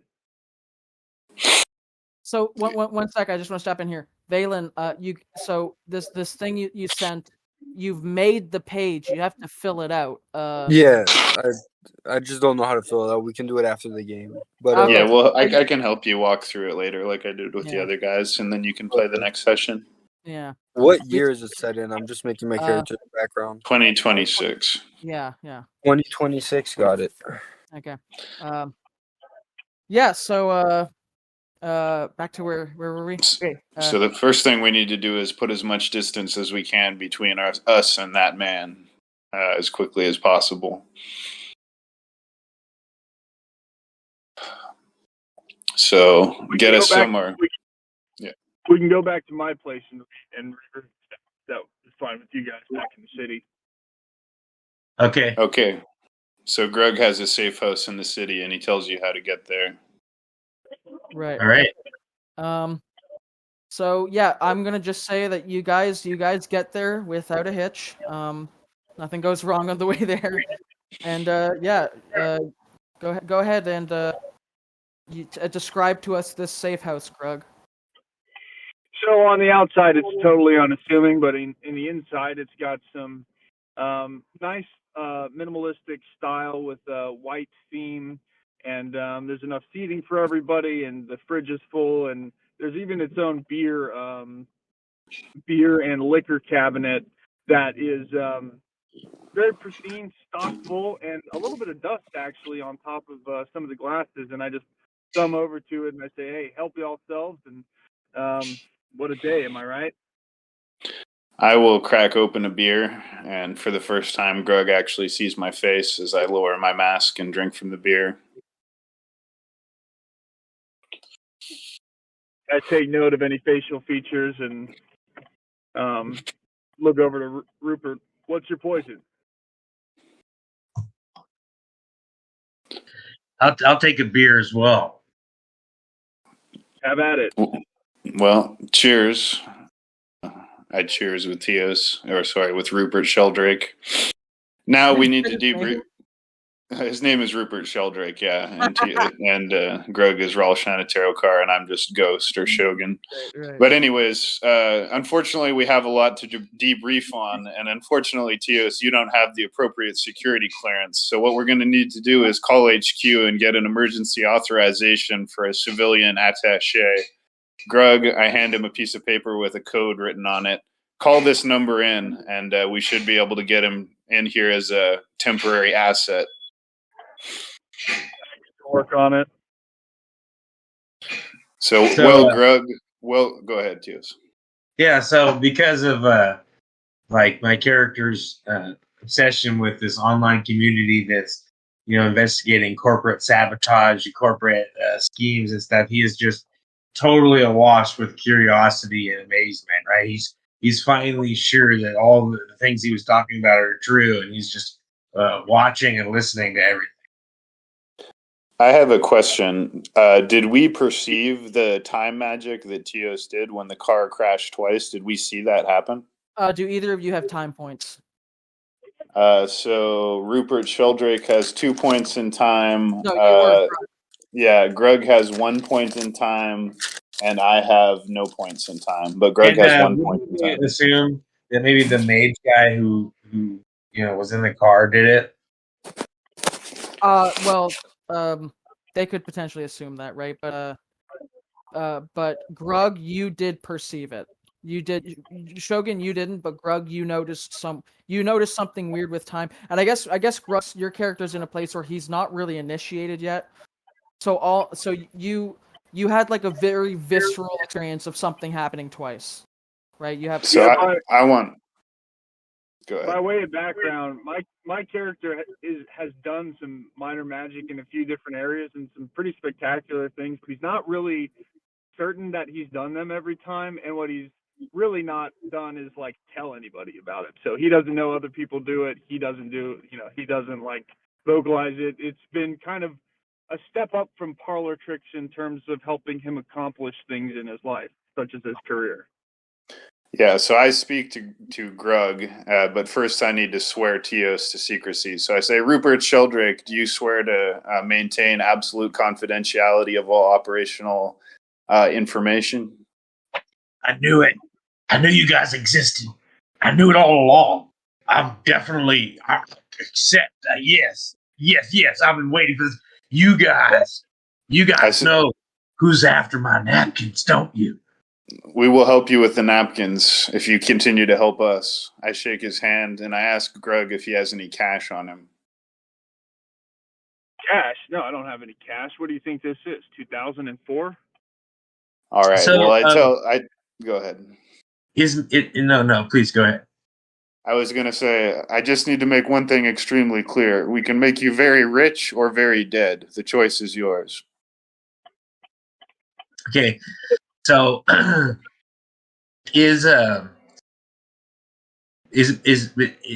these people in these magic traditions, are they sworn to secrecy about their magic where they can't show anyone else, they won't show anyone else, they won't do anything? I feel like my character is completely insane, and that he has like this, like you said, vulgar magic that's just like blatantly in front of other people. So in general, it's like when Shogun's character is talking about clearance, he's talking about the company. Whereas, like, if you were a mage and you were taught you were No. I'm not talking about that. I'm talking about in general. I'm talking about in general. No, not like exclusively. Like you could. Okay, so here's what I want to do. Mm-hmm. I want to try to use the illusion magic that you guys were talking about, right? Where I'm cleaned up, where I'm now like I don't look crazy, right? But I look like cleaned up and but it's just an illusion. So he has 2 points in mind, so he could actually like mentally like trick people into seeing him differently. Yeah. But okay. Here's what I'll say. I think you could use Prime to maybe create like a magical illusion, or you could use Mind to create a mental illusion magically. And just one more point, he also has 3 points in stealth, so he could probably also just like disguise himself somehow by changing clothes and so forth. Okay. So So I want to use Prime and create an illusion, and I want to do it in front of them, especially like right after Shogun says you can either have lots of money or die. I want to like snap my fingers, kind of, not really, but and then change in front of them. Okay, so what's your paradigm, Tios? Like how does Rupert's magic work? Because Shogun's like exercising and like channels it sort of through his body, right? Like if so mine is reactive to the situation, and it's like intuitive. So he can't necessarily always know what he's doing. So that's why, like in the RV, when he got hit by the car, he like was shocked and he like tried to stop it from happening, right? But he couldn't. He didn't know what to do, right? He's just like Like it's almost like intuitive. It's like chaos magic a little bit, right? Like you're not like doing an incantation that you learn, but it's like, oh, what would be great here is if time reversed, and then like somehow it did. Is that the right? concept? Because right? Technically, I just got threatened, right? And so that threat just like sets him off and just makes him like ding, like he's fucking cleaned up. Mhm. Okay, And we had right. the idea that, like, because he has less control of his magic, it could therefore also be like stronger, given he's a marauder. You know what I mean? Right. So does that mean I've got a little bit of leeway to say, Teos, this magical thing happens to you? Yeah, of course. Okay. yeah, or like, you know, you guys are in this terrible situation, and all of a sudden, Teos's RV comes flying out of the sky and crashes into everyone at the, you know, exactly. Yeah. Right. Okay. So Teos, if you want to roll your Arte, wait. What level is your prime, or what was the other word for it? All of his skills are 2. Prime is 2, mind is Okay. 2, and time is 2. Yeah. So Teos, if you want to just, what's your Arte? Arte is 2, right? Arte is 2. Right. Roll a 2. 2d10. It's vulgar magic, but you're around wizards, so it's not going to be a problem. Right, because I heard him talking about it. 3 and 4. Okay, so what were you trying to do? I was just trying to look cleaned up. Okay, you look cleaned up. Yeah. Okay. So he suddenly looks like way better. I nod and say, "That's an improvement." I say, Real quick. "So." Real The- quick, do we yeah. notice that he did this like instantaneously or magically in some way? Yes. Yeah, we noticed that he did this, so we now know that he's a mage. So I look at Rawl and I say, "Unfortunately, it's time for your training day. You can call this a bit of an initiation. Once you get to C3 and above, we call it spook shit. Things are going to get pretty weird, so get used to it. If you have a question, ask me. And trust me, there's no such thing as a stupid question in the spook dimension." Yeah, Long don't sto- worry. I'm just fine. And you know what they say, there's no such thing as stupid questions, just stupid people. And I kind of look over to Teos and I look him up and down, and you look good, but your clothes not going to quite cut it. And I because you're when you're cleaning yourself up, it's just your out. It's not your clothes, right? It's just your face and skin and stuff like that. I was going for entire appearance change, like boom. Okay, well then I'm gonna say, you know what? I think there's a set of clothes in the closet over there that's just like that. Noticing that's an illusion, I'm gonna roll matter and prime to like make a suit in the closet. Oh, without interesting. Okay, so Rawl has 1 point in matter and 1 point in prime and an arete of 2. So you actually, if you've only got 1 point, you've only a 1 point in a sphere only gives you a sense of that sphere. So you'd need a 2 in both of those to actually do that. Oh, okay. Well, regardless, let me continue with the action and just fail on doing it. But there's other clothes in there that aren't like illusion magic. They're actually like, there's nice threads in there that he might find fitting. Okay. So, anyways, if that's passable, we get him changed and we've got him briefed, and I've briefed Grug. Now we need to think about our next move here, and we need to move carefully. We still haven't got any closer to solving who's behind the contamination of the supply chain. All we know is that we're being monitored by the technocracy, which basically means if we're still operating, it's because they're allowing us to, because chances are they know where we are. They would have followed us. They have satellite surveillance and everything, so they know where we are. We should do anything we can to secure this location from a potential breach. And I say that, and I begin moving furniture against the door and so forth, and against the windows. I'm like, whoa, hang on, hold on a second. You know how much I had to pay to get an interior designer in here? Everything is measured to the inch. This place is perfectly secure. SynCorp has the security down fine. I nod and take this on faith and leave the table that I was moving in front of the door. I say, I'll take your word for it. Chances are, if they wanted to shoot us, they could have just dropped a Hellfire drone on us on the way here. So, like I said, if we're operating, they're probably allowing us to. And if they're cleared by HQ, we can at least rule out the technocracy as being behind this, which pretty much leaves us right where we started. We don't have any suspects other than that it has something to do with the Japanese.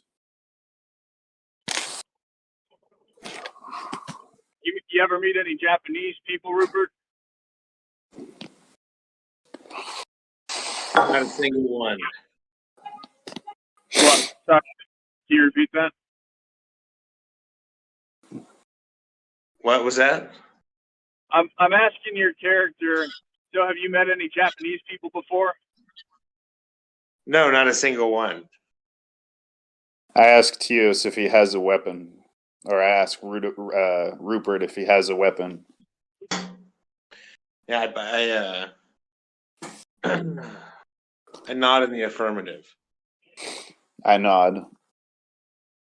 I say, we should probably lay low for at least 24 hours. The police are probably going to be looking for a hit and run suspect.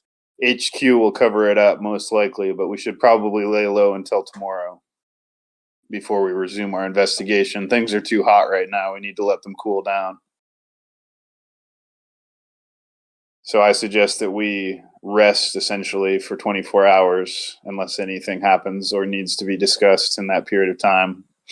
Just because right now the cops are going to be looking for a suspect in a Econoline van. Well, since it seems that we're all a little team here, I propose a game, a bonding game. Have you guys ever heard of Lucky Dice? I shake my head and cross my arms skeptically. Very simple. Look, you just roll a dice.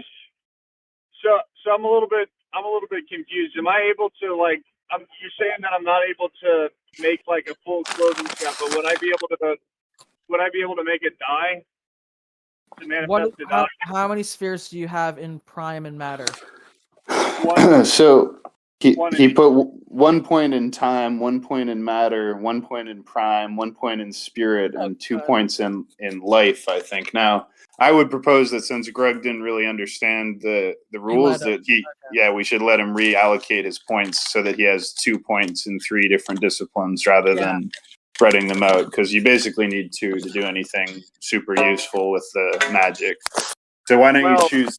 Well, it's up to you. But. Yeah, I think I'm okay with that that distribution. Now it's like I'm just trying to understand like what does 1 point of prime and matter do? Can I make something simple like a 10-sided die? So 1 point in anything lets you sense that thing, but also like lets you detect that type of magic, right? So if you had a 1 in say time, you'd be able to sense time around you, right? Sense the flow of time around you. If you have a 1 in matter, you can sense material objects. If you have a 1 in prime, you can sense sort of purely magical things. All right, I get that. So you're saying if I only have 1 point, I can only sense it. I can't ever actually do any. Yeah, that's why I'm suggesting you might want to reallocate your points. You have 2 points in life currently, but that's the only sphere you have 2 points in. Which means you could do like some basic healing magic, if you wanted. But or you could hurt somebody too, right? Like physically. I don't really want this thing in spirit. Do I keep it in spirit or something? You can just change your background. Since we're still at this phase of like learning about the game, if the DM's okay with that. Yeah, that's fine. Is there a couch in this safe house? There is, yeah. Okay, I want to sit down on the couch and take a nap. I was gonna suggest takes a nap. I was just gonna suggest a drinking game, but it seems like it's getting a little bit too complicated. So yeah, like whatever. Let's just like rest and start the next day. Do you not have actual dice? No. Okay. I don't sleep, and I remain awake throughout the night to make sure nobody breaks in or anything while the other people are sleeping. What do you mean? You're human. You need to sleep. Well, I mean, I'm a human, but I can go at least 2 days without sleep. Trust me, I've gone weeks without sleep. So for operational security, For operational security, we can't all be sleeping at the same time, so we have to sleep in shifts. So I'll take the first shift and stay up overnight just in case anyone sneaks in while we're sleeping and kills us all. Yeah, I'll take second shift. Wake me up at about 5 a.m. All right. So assuming that nothing happens through the night, then we would wake up the next morning. So the only thing that happens at night is that you hear like some gunshots not outside the safe house, but like in the neighborhood, right in the area. But it's nothing like that close, just like close enough that you could register it from inside.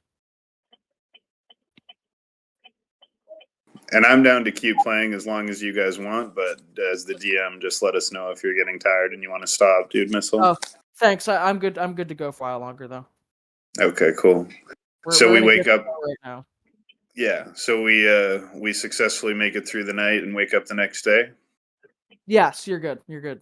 Okay. I say, Raul, do you have a cup of coffee? Sorry. Wait 1 sec. So unmark.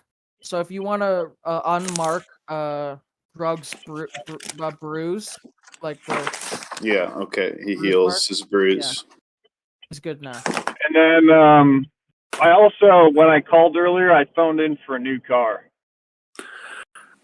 Okay. Okay. So were we able to get a new car overnight? You gotta go pick it up. You gotta go get it yourself. That's what I'll say. From where? From the HQ? HQ, yeah. All right, so one day later we're going back for another car because we lost the first car. But okay, so we wake Tios up, or we wake Rudolph up. What was it, Rudolph Steiner? Rupert Sheldrake. Rupert, wake up.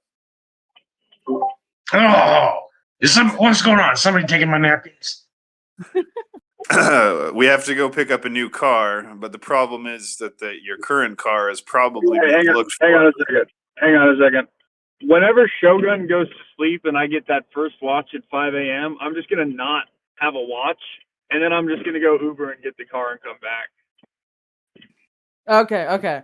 Well, yeah. Since we retconned that you called for a car, we'll say that happened, and now you guys have the car. All right, good. So we're gonna have to leave your van for a little while, Rudolph, because it's a little too hot right now. But we'll take the sedan. And Raul, you need to drive. I don't drive, so I'll take shotgun. And Rudolph, you sit. Actually, I'm not letting you sit behind me with the gun. Rudolph, you're sitting shotgun. I'm sitting behind Rudolph. Rupert. So Rupert, you have to ride shotgun, and I'm sitting behind Rupert in the car. One thing I will say. Okay, so I want to establish something real quick before that. Okay. So I used a background point to have a duffel bag of holding. Is that allowed? Would that roll with you? Okay. Yeah. What is it? So I want to go into my RV and then get all my napkins and put them in my bag of holding. Like I have a lot of it, but then everything else that I need too in my green duffel bag, and then I'll go with it. Okay. All right, perfect. So now we have to make a decision again. Are we going to the docks, to where this all started, or are we going to go to the source of the problem? And I mean, we can't really go to the HQ of the enemy cartel. They'll probably just kill us. So probably the safest thing we can do right now is go ask some questions at the docks. So I just want to point out, just so you guys know, so. This is more for Tios and Grug because they've not played this game, whereas you should probably know this, Shogun. So the way leveling up works in Mage is that at the end of a session, depending on how long we played, right, I just give you experience points, and those experience points are a currency that you use to buy character upgrades, right? So there's no levels. You just directly spend experience on extra stat points and stuff, right? So, okay. So whenever we stop playing tonight, I actually have to go check what the book recommends for experience. But I will do that before the next time we play, and you guys will have a couple points to do something with. So, yeah. Yeah. So far, things have worked out pretty well for us, considering how reckless our course of action has been. we should probably try and be a little bit lower key for the time being and do some investigative work. And I'm going to rely on Raul to be the interrogator. So he'll be the good cop, I'll be the bad cop. And Tios will be the guy who stands in the corner with a pistol and looks menacing, watches our back. Anyways, Raul, take us to the docks district and stop at this address, I say. And I hand him an address written on a piece of paper. 45 Dockside Drive.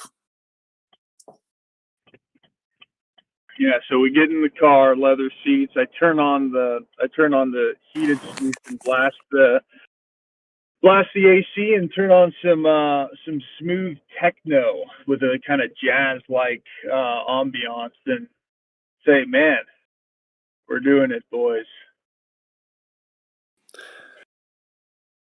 Yeah, we certainly are. You're earning your pay. So I keep an eye out for anyone tailing us or anything suspicious on the street as we're driving. Yeah, you roll awareness. Okay, 1 second. Roll awareness plus hang on. Roll perception plus awareness. So my perception is only 2 and I have no awareness, so I am Just rolling 2d10.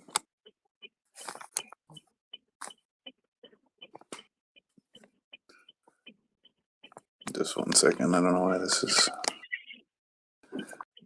Yeah, sorry. What's this roll for? I'm just looking for anything suspicious as we go forwards here as we're driving. Yeah, just and anyone. I'm in particular looking for tails since we just had one, and I noticed one the previous morning. So I rolled 8 and 10 for perception. Okay, yeah, there's nothing following you. You're good. All right, so we can finally have some breathing room. Yeah. I will say, just so you know, I meant to mention this earlier, but there was not a good gap in the conversation. Grug, you were made aware that this is the last freebie car. If you lose this one, you will be docked pay. Okay. Yeah. Do we arrive at the dockside address, which is Syncor's reception, shipping, and receiving office? Yes. So can you tell me about this? Like what this place is? This is just where they get the shipments from. So it's a large warehouse, a large unassuming warehouse in an industrial dock district with many other very similar buildings where shipping and receiving comes in. And so this is one of Syncor's reception ports, and this is where we found the highest rate of contamination of the products that we were bringing in. And as far as we can tell, this is possibly where the supply chain impurity originated from. We think it might have started here and then spread outwards along our distribution network. So if we're looking for someone who is a trader, this is probably the first place to start asking questions. Okay. 1 second, I gotta sneeze. So I recommend that Grug keeps his pistol ready. Raul, I recommend both of my friends keep their weapons ready, keep them inconspicuous but ready to hand. And I suggest that Grug parks the car, that Raul parks the car like around the corner so we're not directly visible from the warehouse. Okay, so so we're in the morning, right? So the sort of ships are coming in, or like there's like a ship or two in the dock. There's like the crane that's taking off the shipping containers, right? And you have workers running around everywhere, like doing their various activities, right? Right, and so we're parked out of sight. Okay. So we can talk about when Grug's ready. Let us know when you're back, Grug, or when you're not busy. I'm good. So we can think about what we're going to do here, but I have one suggestion. I could potentially sneak in, choke somebody out, and take their uniform, and then we could disguise ourselves, or at least one of us could disguise ourselves as a way to get in. And also, if I choke somebody out, they may have a key card or an ID card that we could steal and use to get inside. So what do you guys think? Should I try and sneak in there and get somebody's costume and their uniform and their ID, or do you guys have a better idea? Yeah, easy there, Casper. Let me take the lead. We don't need to go in here choking people out and slashing people's throat or whatever the hell you just said. Let's just talk. This is a SynCorp operation here. Oh yeah, sorry, I kind of forgot that. I just wink and nod and walk on in and try to find if there's a receptionist, fine. If not, just the foreman at the warehouse. I look at Shogun and I say, "Is he the one that kicked that guy in the face?" No, I didn't kick him in the face. I was the guy who tried to choke him out. Grug kicked him in the face. Or is that what you were saying? Yeah, that's what I was saying. Yeah, right. My bad. Yeah. Well, yeah, I forgot that this is a SynCorp office and we don't need to kill anybody here because we have clearance to come in. So all three of us walk in together and look for a receptionist. Okay, you see there's a little office near the gate. Those things where it's got a bar that gets raised and lowered, right? Mm-hmm. And so there's a little office there, and yeah. So I just want to remind you that, Grug, you have 2 points in investigation. So if someone's going to do a civilian investigation here, it should probably be you. I'm also extremely charismatic, so I kind of say, look, you two, just hold back for a second. I know how to talk to these white collar types. It's going to be no problem. And I just go up to the person and knock on the door, and then stick my head in around the corner. Hi, hey, how's it going? My name's Mr. Smith. And I just hand my hand out to them to shake it. Yeah, he shakes your hand with a really strong working man kind of grip, right? And he says, "Hello, Mr. Smith. What do you need today? How can I help you?" Oh, we're here to check on a couple things. First, have you seen any Japanese people walking around here? I say as I kind of just glance around the area. And his eyes go upward, he looks upward as though he's thinking about something. He says, I think there's some workers around here who seem to be of that kind of descent."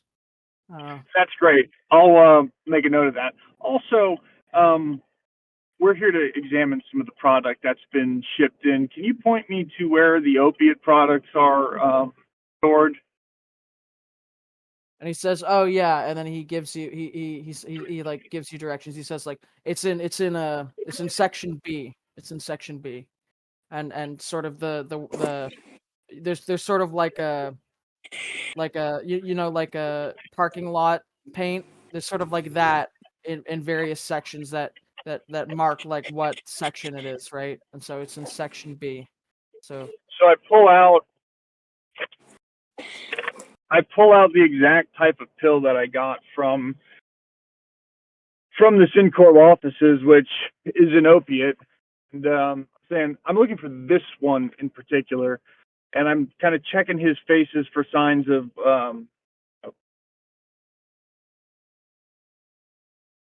nervousness.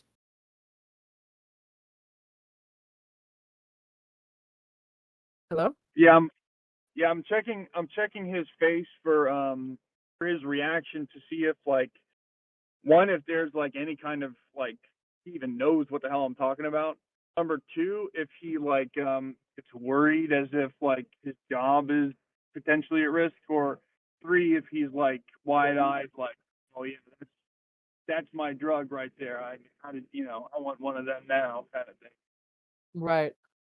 Okay. So I got a question. Would a dock worker really know what's inside the containers, or would they just be labeled, and would they just know, I'll put the ones with this label over here and put the ones with this label over there? You tell me. There's got to be someone who has a manifest. So if we can ask whoever we're talking about, that we need to talk to whoever has the shipping manifest. There should be some. So he looks at the My manifest. ID. Right. He looks at the manifest and he says, yeah, look for should be a red container. Should be a red container with the SynCorp logo on the side of it. Okay, so we go to the shipping container indicated. Is it unlocked? He gives you the key. He gives you the key. All right. So can we assume that we were given drug testing equipment when we left Syncor so that we can test the purity of these drugs? I'm pretty sure that Grug asked for that. Grug specifically asked for one, so yes, you have that. Okay. So Grug, you want to test these drugs for us? I say as I keep a careful watch around us and make sure nobody's sneaking up behind us or anything like that while Grug is doing this. Yeah, so before I test these drugs, what I want to do is look for what the fuck is this guy doing? Sorry. What I want to do is look for other similar cargo containers. So I want this one that we've been led to through the manifest and such. But I also want to find a separate sample of the same stuff, potentially in a different location. Maybe can we do like a search roll somehow where we just like search this whole location for anything that looks suspicious? If you want to, you're talking like a magical search or like a mundane search? Well, Grug has 5 points in awareness, so I would propose that Grug uses his 5 points of awareness and his 2 points of perception to search for relevant anything that stands out as significant. Okay. Yeah. If you want to do perception and awareness, or so that would give you a dice pool of 7, Grug. Okay. So I'm just keeping an eye out and like making sure nobody sneaks up on us while Grug searches the facility. All right, 4299526. Okay, yeah, you find like 2 other containers that also have the SynCorp logo on them. They're different colors, but you assume that the color probably doesn't mean anything, right? Like they probably just that was the crate they had at the time, right? So if you want to check those containers too, you can. Yeah, so I want to test the drugs in each container for purity and for presence of contaminants or alternative products being passed off as the main thing. So Grug has 2 points of investigation, as well as a perception of 2 and awareness of 5. So I don't know what he would roll if he needs to roll to do this or not. Well, okay. So the first thing, how are you going to go about testing it, right? So presumably there's a bunch of pallets in there with the different. What would they be in bulk? Like, would it just be bulk? So is it just like a crate of bulk like opiate? I mean, you would basically tell us, but that's what I Okay. would expect based on if things were normal. Well, I don't know much about like shipping yards, right? So, yeah, no, I'm saying like what I'm expecting to see as a Syncor employee is like big bulk fucking bricks of raw opiate powder that hasn't yet been pressed into pills. Okay, so what you find is there's about 20 containers in each crate, right? The crates are the regular shipping crate container size. So the crates are like laid out in rows of 3, and then there's about 4 rows, right? So how are you going to go about testing them? Are you going to test one from every box, or? Yeah, I mean it doesn't need to be exhaustive, but what I want to do is take samples from each of the different kind of locations. If there's various different like products, I mean if there's various different like stacks of the same stuff in each different location, I don't need to like go through each and every one, but it's kind of doing a cursory investigation to see if any one of the locations where the drug is in the warehouse has any signs of contamination or being cut. Right. Okay. So you as you're looking around these different crates, you do find basically two distinct types of product. You find one that appears to be like more recreational, right? Which I mean, we can sort of hand wave what the laws are right now, and we'll figure that out later. But let's just say it's recreational, and you find one that's medical, right? And so if you want to, so are you going to test both of those separately then? Yeah. Okay. So let's see. What can we get you to roll here? Do you have Yeah. intelligence? He has investigation 2 and intelligence 1. Okay, so roll a 3.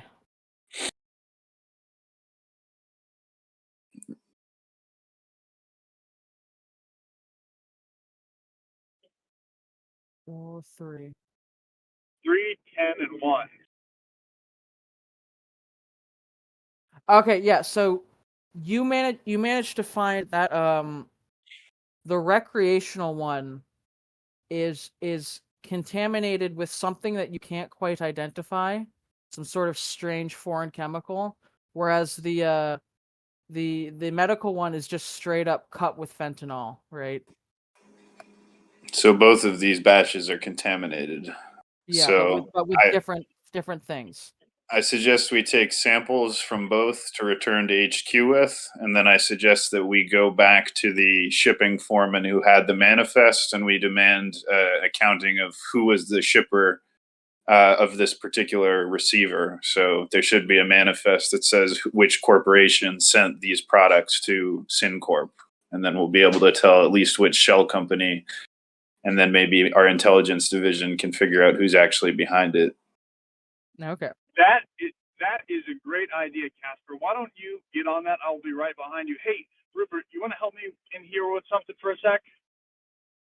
I go to the shipping manifest person and demand to know who sent these products. Will they presumably do whatever they're going to do? Yeah, I go with Raul. I'm like just totally bragging with like a shit-eating grin on my face with these like giant pallets of like opiate powder in front of us. I'm like, hey man, you ever seen anything like this before? This would get you a lot of napkins, that's for sure. This is incredible. I'm like, yeah, it'll get you some napkins, but it'll get you something else too. And I like flip my dagger out from inside of my cufflink and like jab it into the powder and like have like a little thing on the side. I'm like, you party, man? You seem like the type that parties. You must party. No, you do not want me to do that stuff. I promise you. I didn't catch that. What was that? Said you do not want me to do that stuff. I promise you. I'm like, yeah, you're probably right. I just blow it off the knife and slip it down back into my sleeve and kind of shrug, and we go back over to where Shogun is, where Ghost is interrogating the manifest. So I have brawl of 5 and strength of 4. Can I try and intimidate this guy so that he's like scared? Give me a second. Let me just double check something. Or I have mind 2. So can I try and use a magical effect to make him tell us the truth about who sent these products? Using like a Jedi mind trick to make him tell the truth. Yeah, go ahead. Roll your Arte. So Okay, what do you ask him? How do you? So roll. I say, okay, so before I even do this, I go to the guy and I say, listen, I'm going to level with you. We just tested the drugs and they're all contaminated. Right now, your ass is on the line. This can go one of two ways. Either you tell me the truth or I drag you to headquarters and we put you through the worst interrogation you can imagine. Now, tell me the truth right now. What company sent these products? And if you know anything else about what's going on here, this is your last chance to tell us before we crucify you. And then I roll Arte 2. Why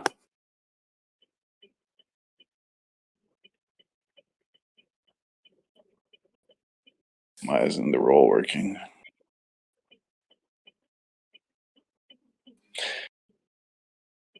Roll D10 2. So you roll. I gotta go check on my mom real quick. Okay. I'll be back in just a minute. Yep. I rolled a fail, so it's not going to get us anywhere. But at least we can turn in the shipping manifests and the samples of the drugs to headquarters, so it's not a complete bust. I wonder if we should bring someone in to interrogate. Okay, did you roll, Shogun? I rolled a 1 and a 7, so I assume I failed. Where are you rolling? In the gaming channel. I'm not seeing any. The latest from the gaming channel is from Tios. Hang on. It might be glitching. In the gaming channel, for me, I see that I rolled a 1 and a 7. A 1 and 7. Okay, yeah. So you're. Yeah. So now I want you to roll. Do you have manipulation? My manipulation skill is 2. So roll. I'm gonna get you to roll strength plus manipulation. Okay, so then that would be 6. So I'm going to roll 5 first.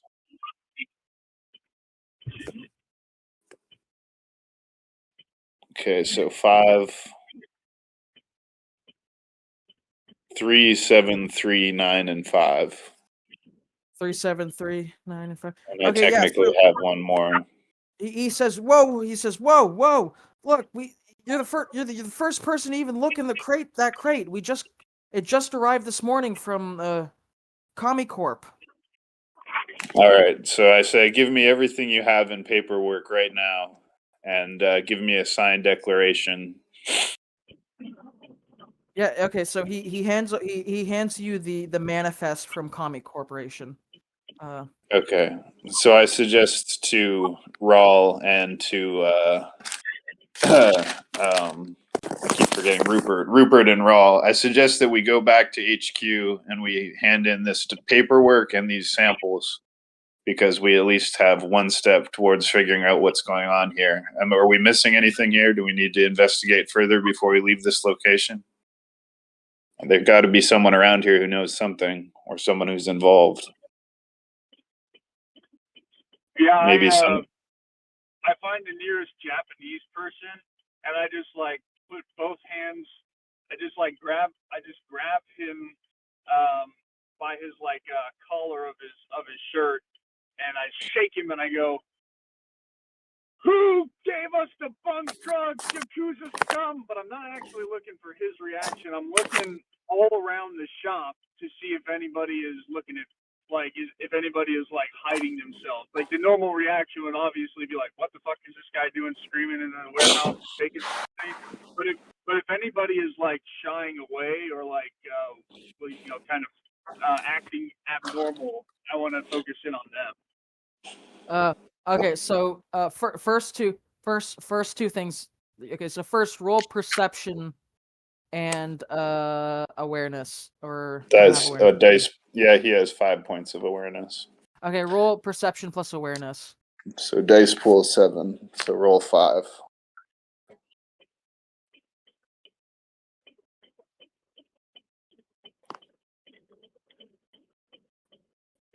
I also look around at the same time just to make sure nobody's pulling out a gun or anything.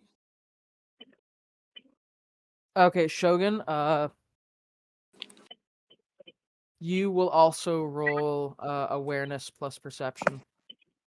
Okay. Right. 3, 7, 1, 10, 6, 6, 8. So okay, yeah. 1, So, 2, well, look, don't worry about counting them. Here's the thing. Don't worry about counting them on your own because the DC is going to be different for every check, right? okay. So I will just yeah, you see a guy in the background, some white dude in the background, and he's standing next to a crate, and then he sort of, when he hears you say what you say, he sort of hides disappears behind the crate. But as you're sort of holding this guy, Shogun, did you roll? It says it's rolling now, but it's lagging. Okay. I'm not sure. It says sending command. That's lame. Let's see. It's like frozen.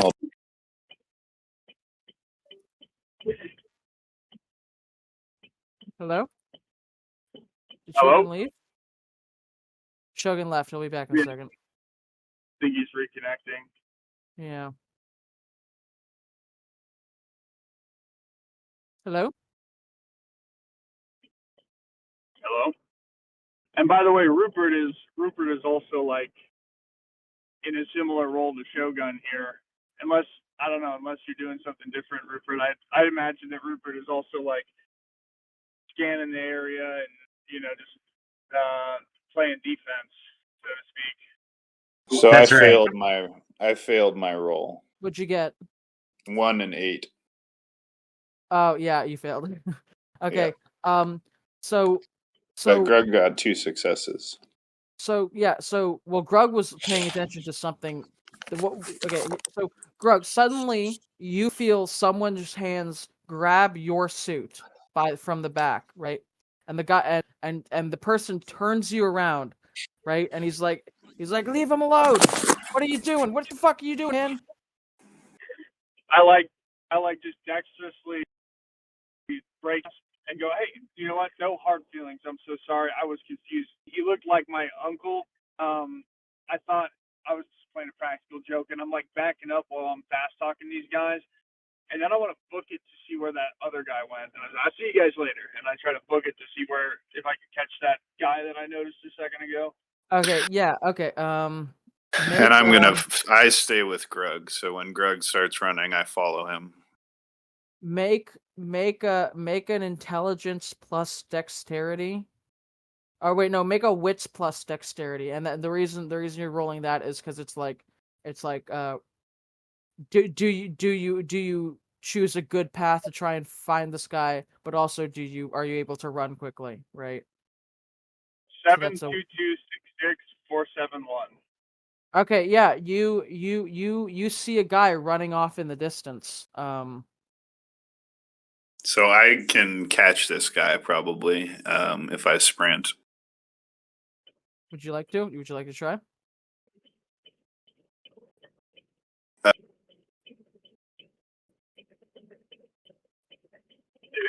Yeah, I guess me and Shogun are gonna be chasing this guy down, and then like looking around for Rupert to follow along with us.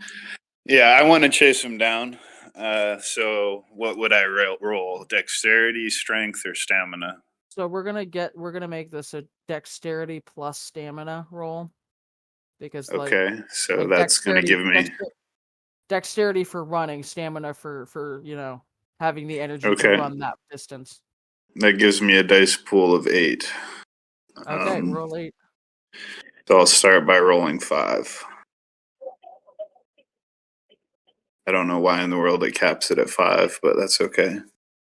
That's generally all we need. So 5, 8, 8, 9, 4. So is that enough to catch him? Yeah. Okay, so I want to tackle him. If that requires a further roll. I wouldn't say so. No. You're not in combat, so we're not gonna do another roll for that. Yeah. So I just jump on the guy and take him down. Right. Okay. So what do you do next? I hold him down until Grug arrives. And so I get there and I'm like, hey, I think I recognize you from our corporate training day last year in June. Can you follow me to the storage closet over there so we can have a conversation? So I pick the guy up and kind of like hustle him into the storage closet. We're in like a comically tight space, and I'm like, listen, pal, I need to know what you know. And I nod and say, there's only one way you're getting out of this alive, brother. Trust me. And okay, if you want to make Shogun, if you're the one holding him, you see he looks a little bit terrified. But he doesn't say anything. Okay.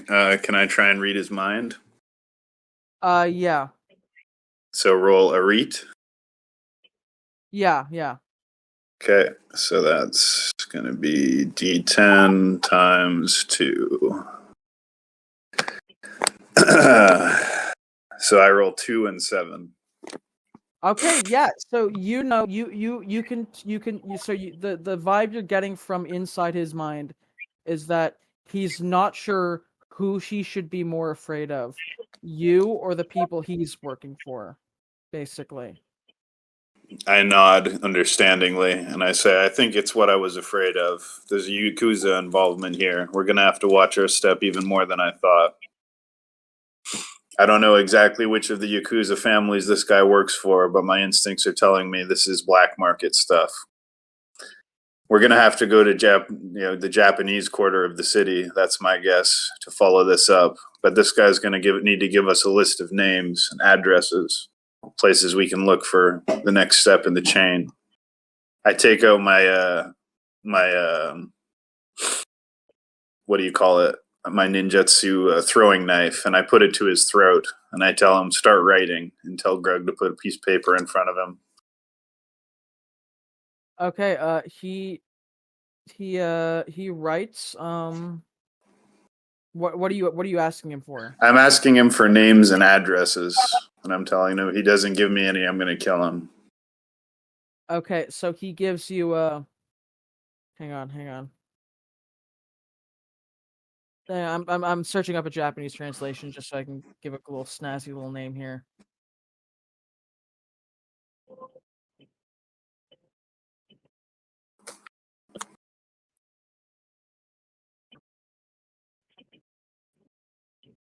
So he this is Google Translate, so this might actually not even be correct, but we're just gonna go with it.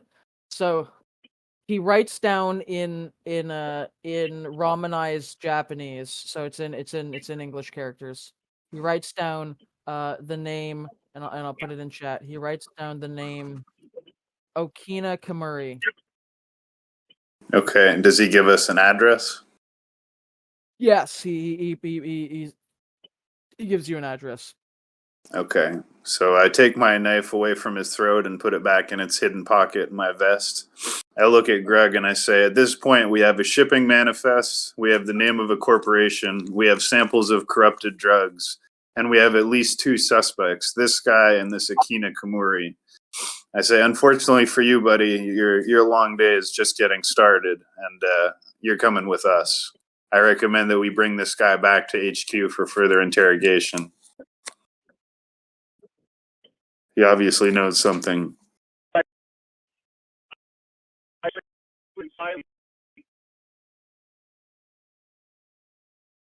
Dacian just wanted us to know that we're coming up on 2 hours now. Cool. We couldn't hear you though. Sorry, I slickly and slyly slide the door open and gesture like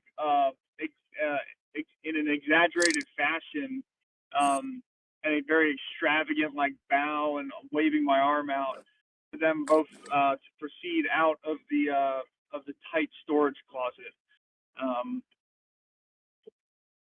And as I do notice, Rupert,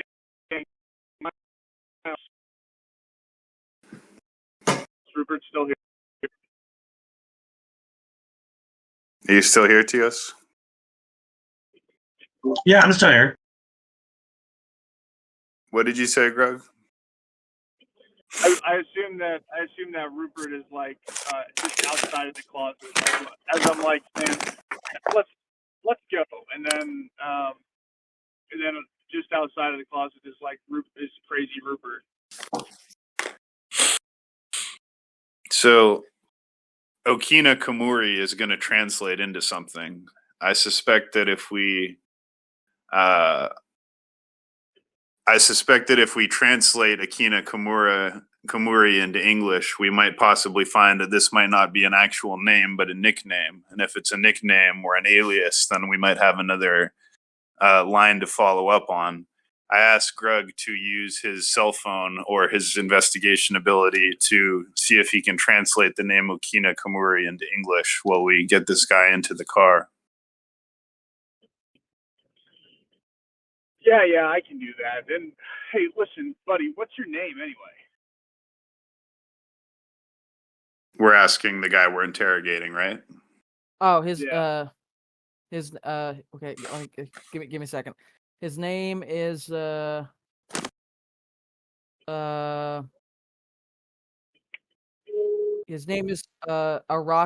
Shoto. So we now have two Alright. names.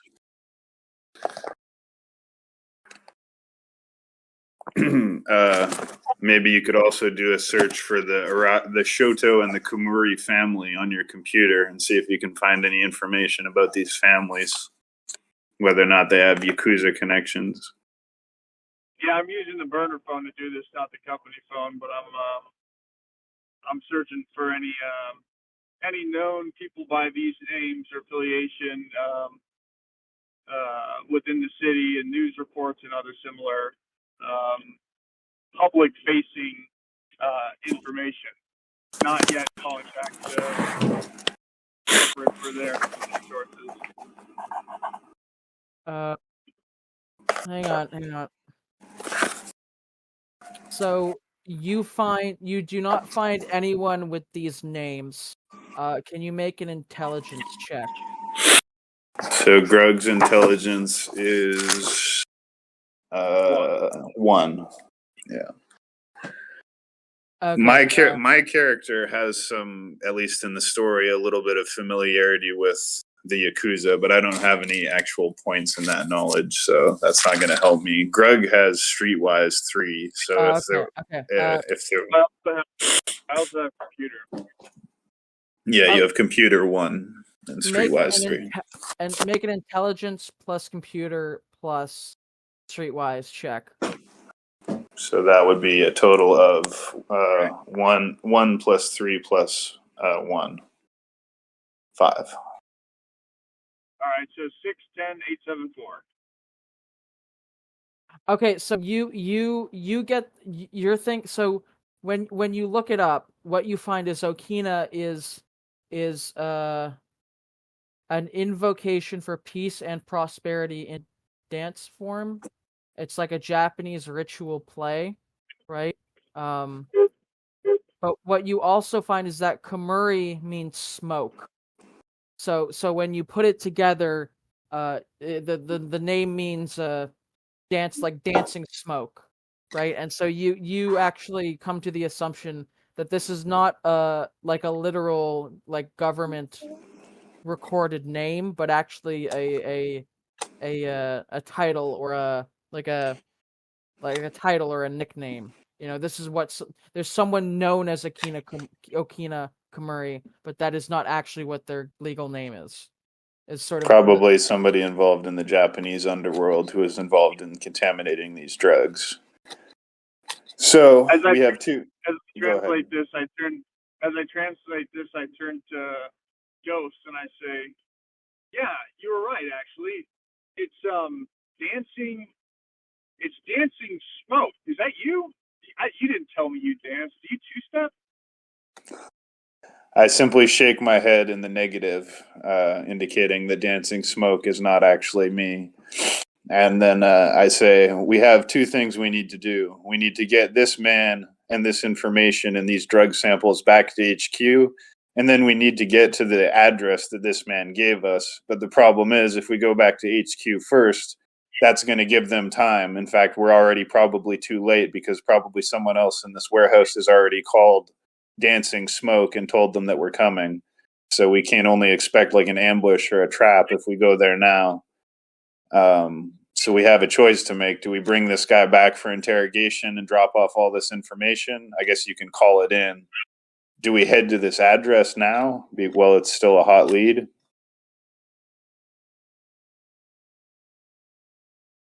I mean, when we get there, we have to expect they're going to be waiting for us, but we have an address, so we kind of have to go there.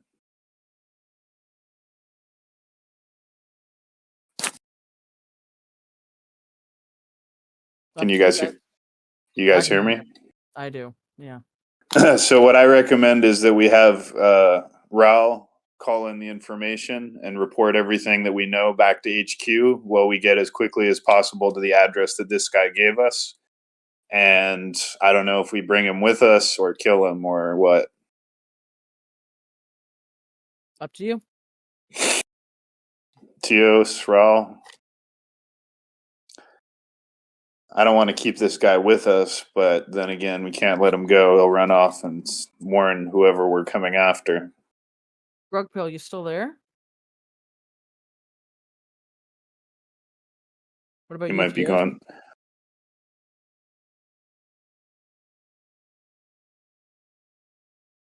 You guys hear us? I hear you. Oh. He's not worth killing. Should we just let him go? Yep. All right, so we're going to let this guy go, and when Greg gets back, we'll head to the address as quickly as possible while he calls in the information. Can you hear me now, Greg?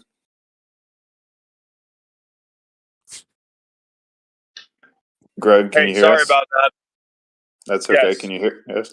So my suggestion is Tio says we should let this guy go. I suggest that you call in all this information to HQ and we get to this address the guy gave us as quickly as possible.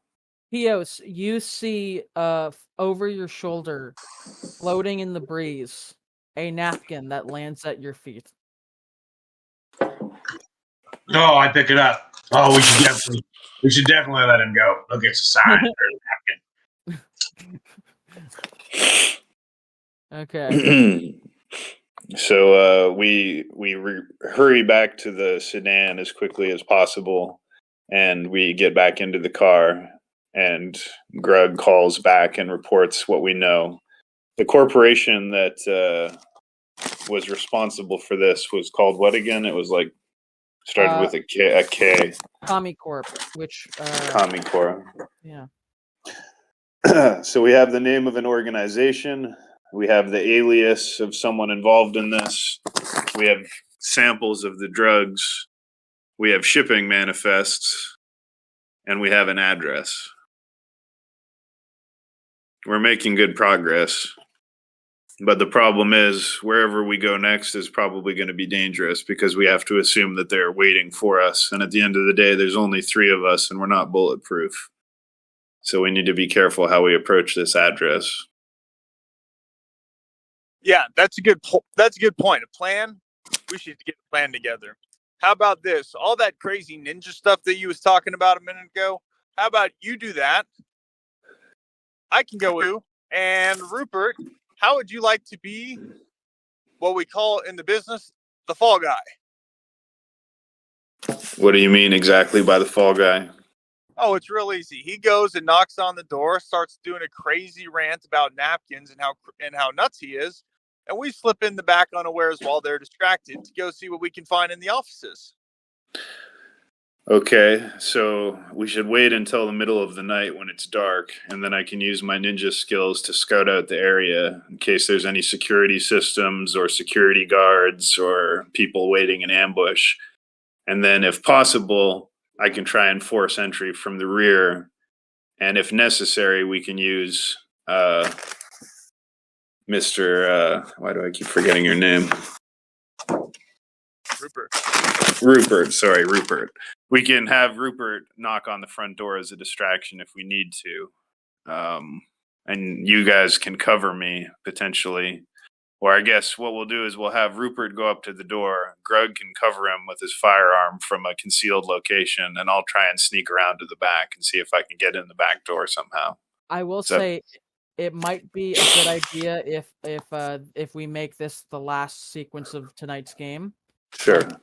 So let's leave that as our. We'll leave that as. Why don't we? Well, we can leave that as our plan and pick up next time if you want. Oh, do you want to stop here? We can do that. We can do that whole sequence. I'm just saying. Okay, sure. Yeah. Okay. Sounds good. Okay, so we get in the car. Greg calls in the information to HQ, and we head to the address. Okay, so when you get there, what you find is that it's a club. It is like a club, right? A nightclub. Yeah. Does it have a name? It's got like a generic name. Let's just call it the Dome. It's called the Okay. Dome. All right, the Dome. Yeah. So we don't need to ninja in here. We can just go in through the front door, but the bouncers might just shoot us or something. Yeah. Well, why don't you two cover me from the car with your pistols, one of you in the front seat and one of you in the back, and I'll go up and talk to the bouncer and make sure everything's kosher. Because if he pulls a gun on me, I might be quick enough to disarm him before he shoots me. Are you kidding me, man? This is a club, and all this stiff work that we've been doing the last few days, I could use a dance with the pretty lady. I am going in with you. Okay, so we just walk to the front, and are you going to come with us, Rupert? Yeah, I'm gonna follow you guys. Okay, so all three of us simply walk up to the front door and pay the fee or whatever to get in if we can. But I have a hand concealed with one of my shuriken up my sleeve just in case. Okay. Likewise, dagger is in its usual position under my under the cufflink of my left arm. What? Okay, so you guys are waiting in line. There's a tiny bit of a line. It's not too long though. And you guys are standing together. Grug, you and Shogun both get let in, but Tios, you get shooed away. Even though he's magically cleaned up? Well, Tios, what does your magical cleanup look like? Like, did you if you could describe the before and after for My me? character has like extremely high charisma, probably the highest charisma of anyone in the. Oh, really? So Tios, let's see. Sorry, Tios has 3 charisma and 4 manipulation and 3 appearance. So he's good looking, charismatic, and manipulative. So okay, so what the guys? So he let Shogun and Grug in, but then he says to you, Tios, he says to you, Rupert, why should I let you in? I started talking to him about sovereign citizenship and how he's a sovereign citizen and I'm a sovereign citizen. Okay, would you like to roll manipulation? Okay. What I rolled 4 dice, 4d10. Yeah, he also has 3 points in etiquette, if that would help. That would help. So you can roll seven dice. And out of curiosity, is your gun on your hip still, or is it concealed? My gun is concealed. Cool. Okay, Tios, you're in this back and forth with this guy for about a minute, for a couple minutes, right? Where he doesn't know what a sovereign citizen is, right? And you're sort of explaining it to him, and he's like really interested, and then when you sort of reach the end of this interaction, says, fuck it, go on in. Okay, so Tios gets in. So I am going to wait until Grug and Tios go into the club, but I'm going to stand outside with the bouncer. And then I want to roll, if I need to. Well, actually, I'm not going to escalate the situation that quickly. I'm going to give them a chance, but I'm going to stay outside with the bouncer. And I want to ask him if he knows dancing smoke and watch his reaction. Okay, so you say that, and would you like to make a perception and awareness if you have it? Just perception 2. So I'll roll 2 dice.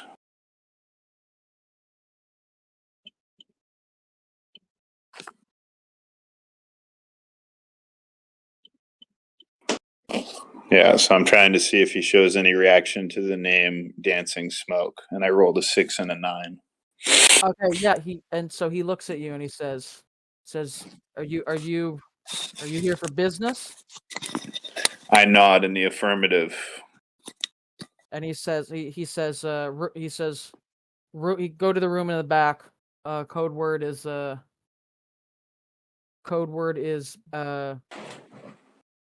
thank Kami or something. He tells Okay. you a code word. I'm not gonna make one Okay. up. He gives you All like right. a code word. All right. Comrade. We'll say it was comrade. Comrade. Yeah. Okay, so I go back in and I see if I can see where Raul and Rupert are inside the club now. In the Something- club, I'm treating Rupert to a drink at the bar and having a little chat with him. I'm just saying, hey man, it's been real cool that you've been able to, stick around, and I really, really, really appreciate a guy like you meeting a couple guys like us, and staying closed-lipped. What we do, it's not exactly public information, and there's laws governing these things. So, we're friends, right? I ordered him whatever beer he got from out of the liquor cabinet the night before, and myself, I just did a sparkling water. It's great. I say I knew all along that you guys existed. I knew all along there was some spook shit going on. I knew it. And I eventually, now that I met you, can't see any way out of this. I put a hand on his shoulder and I say, I'm sorry to tell you this, but you're neck deep in it now, and there's no way out but forwards. If you're walking through hell, keep going, brother. We'll get through this one way or the other. As for now, there's a room in the back and a code word, which is comrade. I order a drink for myself so I look less suspicious, and I crack open the beer and drink a sip. And then I gesture with my head at the room in the back and say, we should make our way over there, but don't move too quickly. We don't want to draw attention to ourselves. I agree, and I just go, you took the words right out of my mouth. I will make it there and see you guys over there. And I just go out on the dance floor and start dancing. I'm looking for hot chicks to kind of hang out with and stuff. Yeah, those guys back room, and I'm gonna have some fun. Roll appearance and charisma. So Grug has an appearance of 2, but a charisma of 5. So a dice pool of 7.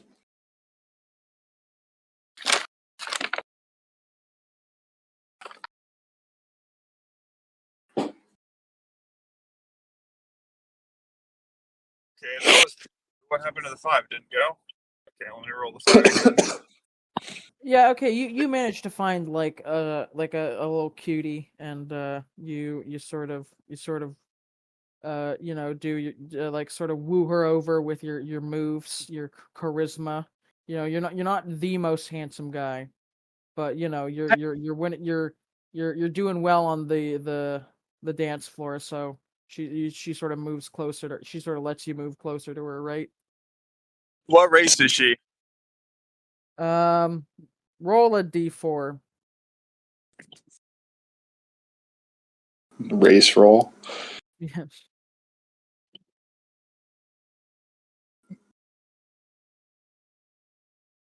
Four. Okay, she is she's Middle Eastern.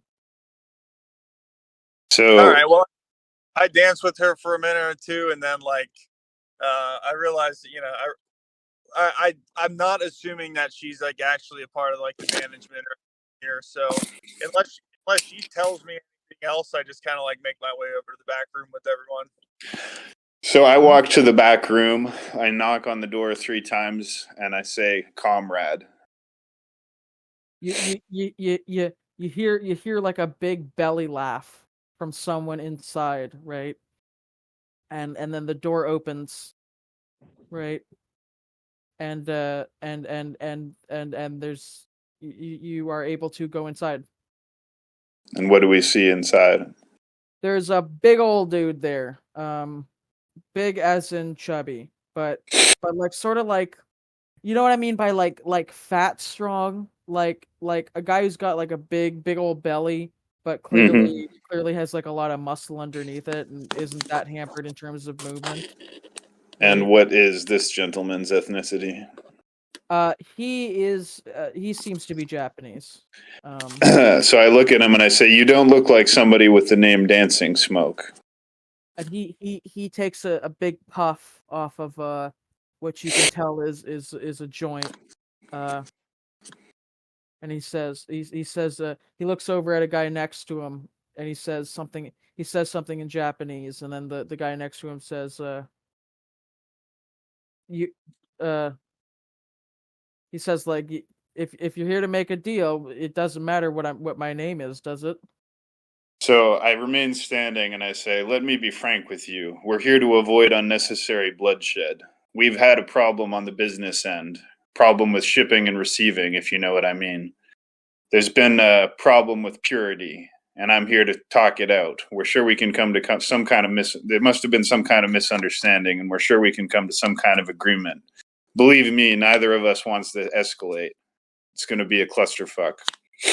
So let's make some kind of deal and figure out what the fuck happened here. At the end of the day, someone's going to have to go down for this. I don't know yet whether that person has to be you. Okay, I want you to roll charisma plus a manipulation. Okay. I entered the room kind of at the tail end of this conversation. And I go, hey, look, the Buddha. So I'm rolling charisma plus manipulation? Yeah. Okay, so that's going to be 5.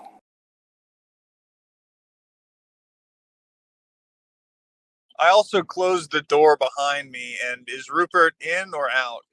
Rupert?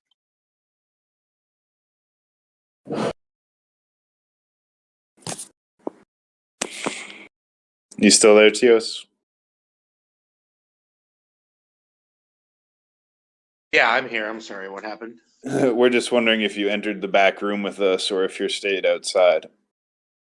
Yeah, so I walk across the room and I knock on the door and then I very loudly announce, Commander!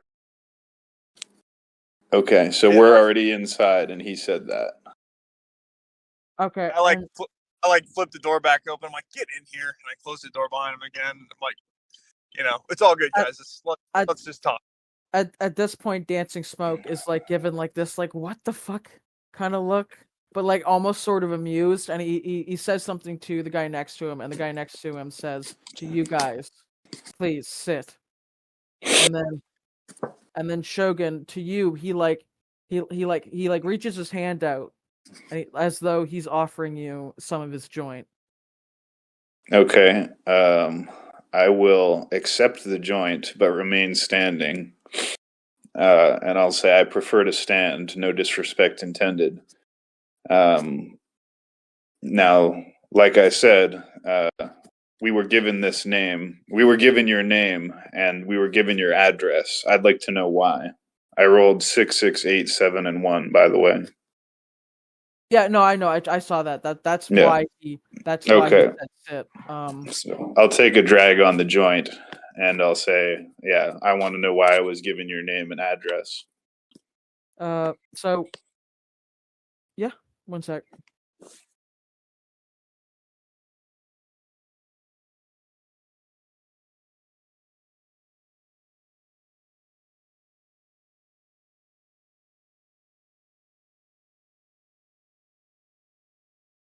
Okay, so what he says to you basically is that like the translator guy. He says like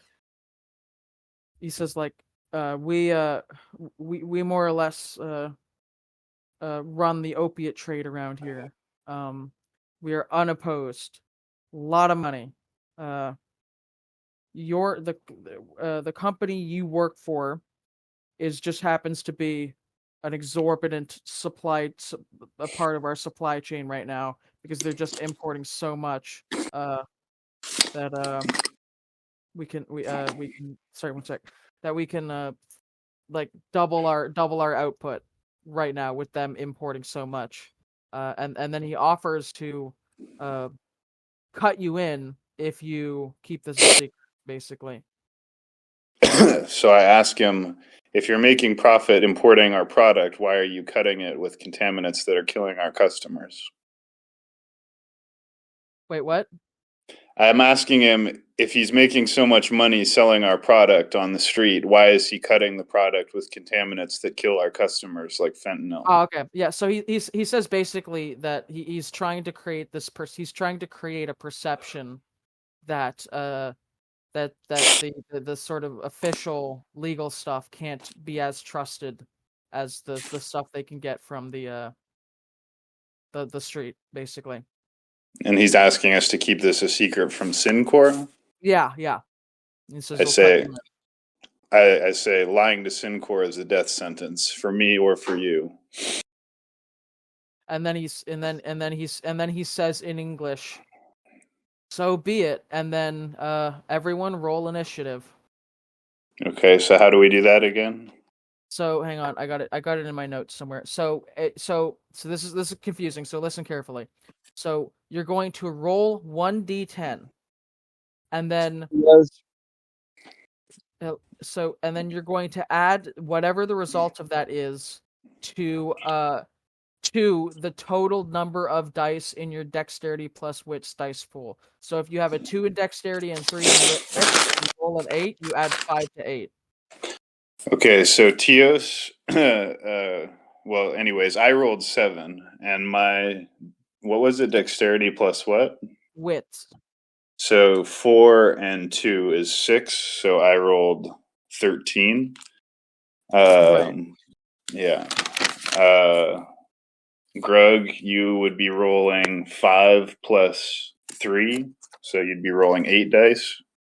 No, you don't roll the dice. It's a D10. Oh, right. Yeah, a D10 plus 8. So you'd be getting 18, or wait, you got to roll your dice.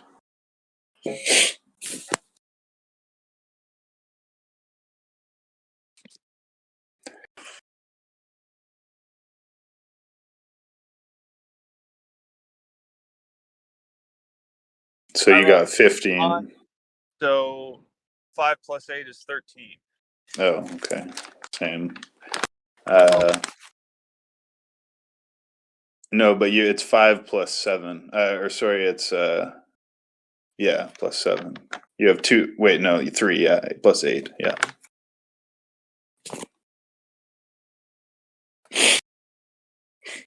And Tios is doing 4 plus 4. So Shogun, you're 13. What's Grug at? Grug got Grug, what did you get again? He rolled 5. I rolled a 5 plus 13. So he got 13 as well. Okay. Who had? Hang on.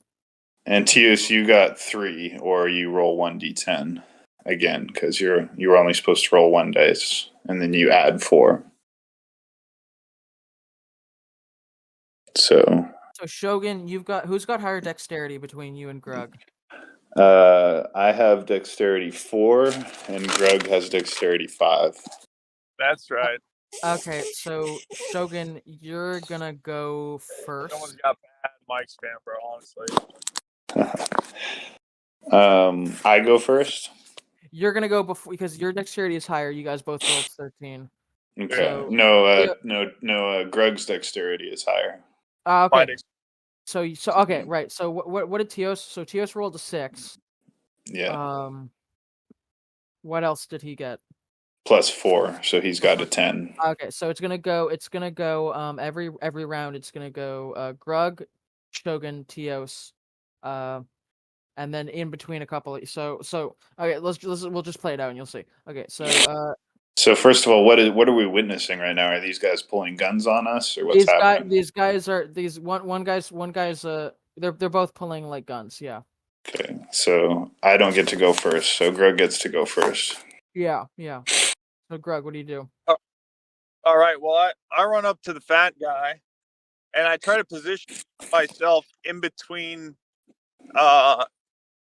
position myself such that he's in between me and the other gunman, and I just gut him like a fish. I just flip my cufflink dagger out, jam it in his stomach, and run it across sideways. Okay, so you're using a knife. Yeah, and he has a melee skill of 3, as well as a dexterity of 5. You're gonna make a dexterity plus melee check. So that's 8 dice. Yeah, and the difficulty is going to be 6. So anything above a 6. So he already got a critical success plus 2 Yep. other successes, Okay, as well as another success. Okay, right. So he you managed to cut him pretty deeply. But I don't think you didn't get too deep into any vital organs. But oh wait. Yeah, okay. You didn't get any he's not dead yet. So the guy on the right relative to you guys on your right makes an attack roll against you, Shogun. So one Okay. sec. That's going to be dexterity plus firearms. So slash roll. Okay. D10 count. It's gonna be. What's it say here? Boo. Dude, Shogun, what are you doing, man? Sorry, I'm just finding the damage page. My bad. Plus firearms. Like, whatever. I'll close my mic. Dexterity plus firearms. Are you working out? 85. No, I was just turning pages because I'm keeping track of the damage. No. Yeah. Okay. Sounds like you're in a tornado. Sorry. It's okay.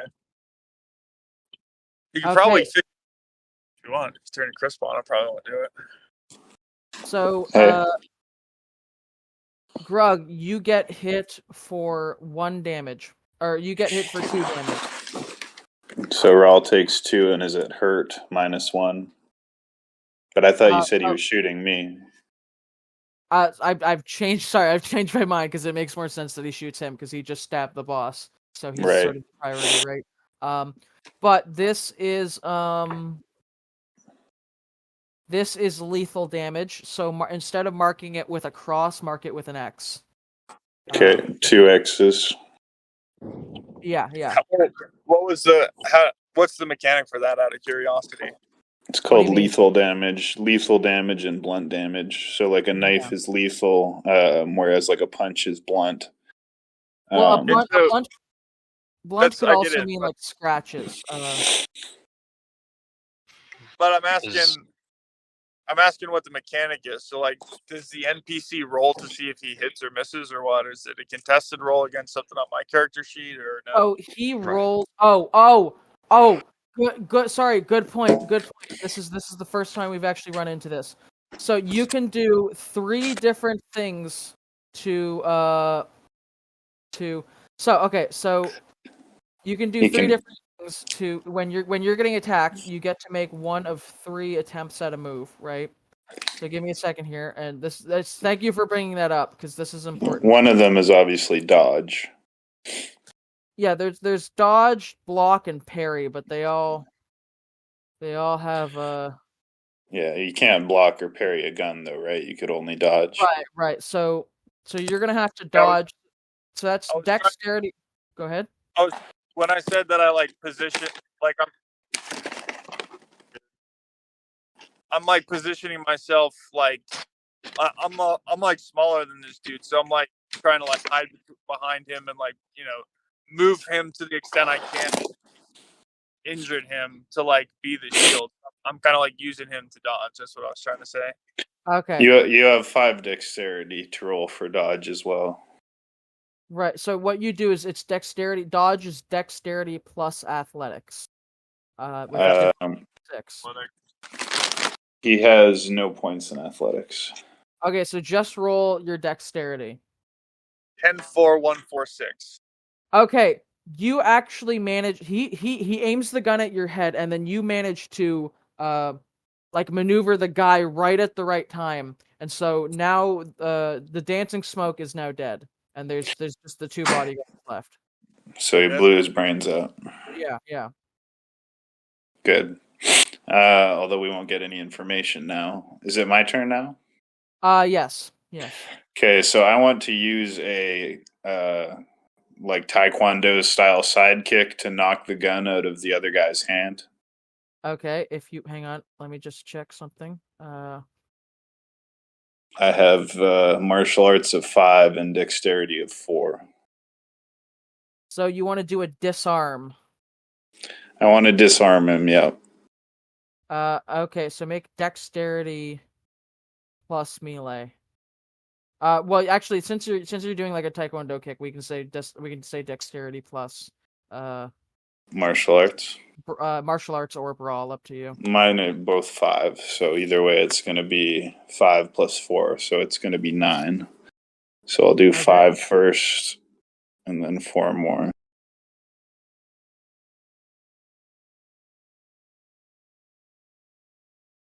So the difficulty on this move is 8.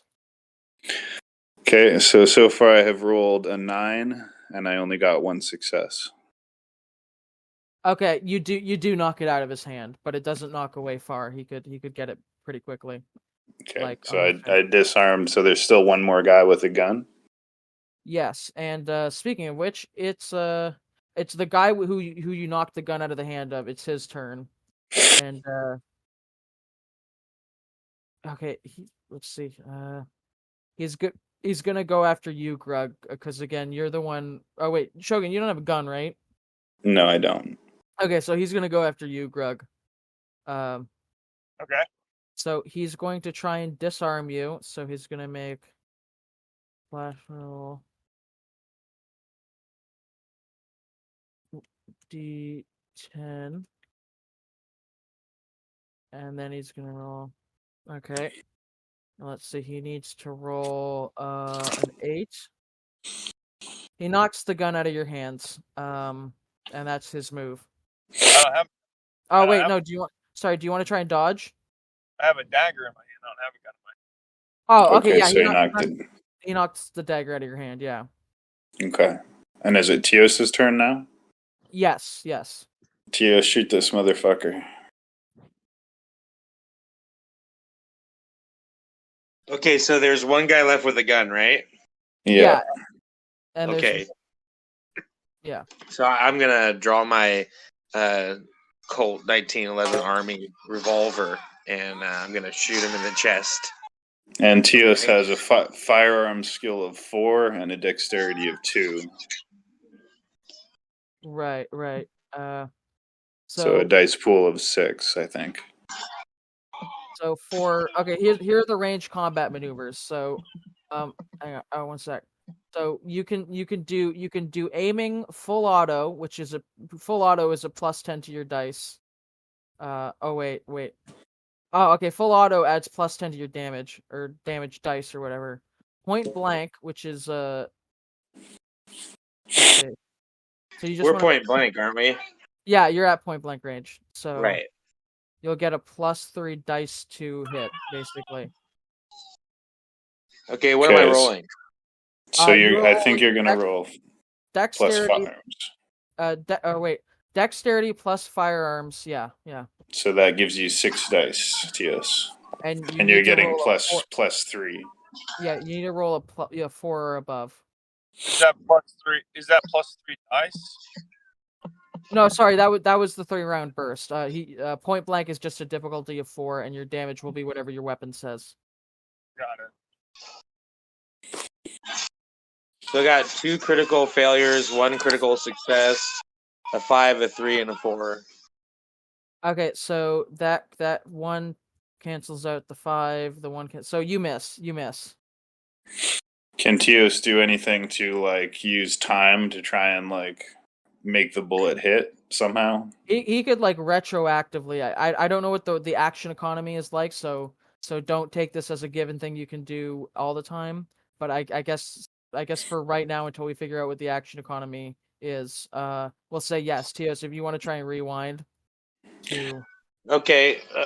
So I see the bullet miss, and I want to try to use time to bend it back and take a shot again. Yeah.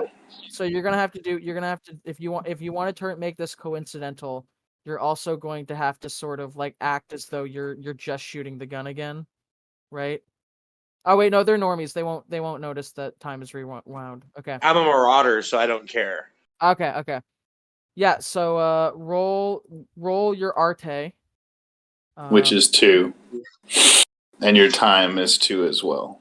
And again, Teos's nature is gun nut, so I feel like he can get like advantages to his gun from his like his higher self or whatever. That's just my pitch. Okay, so you rolled a 4 and a 3. Yeah. So yeah, you managed to rewind time like a half a second before, and you can roll your shot again. So that gives you 6 dice again, hitting on 4s. Yeah. Oh. Yeah. You shoot him point blank in the head, and he goes down. So now we have to get the information off these bodies and get the hell out of here as quickly as possible. Well, there's 2 dead bodies. There's the one guy who knocked the thing out of Buddy's hand. Oh shit! So one guy's still alive. The one guy who's still alive is disarmed. Is the thing. Okay. Is he still resisting, or is he like giving up? He puts his hands up and he's like, oh shit. Okay, so we should take this guy with us. We should search the 2 bodies, and we should try and get out of here. And we better hope there isn't like 10 people waiting outside this door, because right now we're trapped in a kill zone. They heard those gunshots, and like if anyone else in here is against us, they're going to shoot us as soon as we walk out the door. Remember that whole battle was over in a turn, and like a turn's only like about. Right, but we can still presume that someone heard the gunshot, though, and if there's anyone else in there, there might be. And then the problem is, once we go out the door, we're going to be walking right through a kill zone. So I'm trying to think of what we do. I say we use the guy as a human shield and walk out behind him. Here's what I'm going to do. I'm going to quickly, without actually doing a full investigation, but I'm just going to look around, and based on, I don't know, my perception, awareness, and wits, whatever it is, streetwise, I don't know, you tell me which role it is, but I'm just going to start grabbing stuff that looks like it might be important in terms of legal documents, identification, notes, letters, whatever may be just hanging around, sitting on the counter that looks like it would be useful for us. I'm going to just like start shoving it in my coat pocket for the door. Okay. And I'm gonna barricade the door with my body, even though that's kind of dumb because I might get shot through the door. But I'm making sure no one's coming through the door. Okay, so you find like some papers. The guy's phone is there if you want to take that. There's also like an SD card in like a basket under the coffee table. Any wallets? Yeah, everyone there has a wallet. Okay, so we gather up the wallets, the phones, and the paper. I grab the guy who's still alive and put him in front of me, holding his arm twisted behind his back, and I shove him through the door with him in front of me as a human shield. Right, okay. And I tell Greg and Teos to get their guns out and point them out when we come out the door. Okay. So I'm hoping we can get out of here in a Mexican standoff where there's nobody left. I'm like, wait. Hold on a second. Hang on a second, guys. Hold on. Wait a second. What does the ceiling look like? The ceiling? The ceiling is sort of warehouse-esque. It doesn't. It's not like a normal. It's like there's like rafters and stuff. There's like Is there any way to get like through the ceiling to outside of the club? Not without some heavy tools. Okay, never mind. There are some windows. So there's windows in here? At like the top, like right next to the ceiling, like you guys are in like a sort of half basement. So like how high are the windows? I'd say maybe 3 meters. That's 9 feet. I can do the fucking put my hands in front of each other and like throw people up, and then probably fucking ninja up myself, or I might get stuck in here by myself. I would say.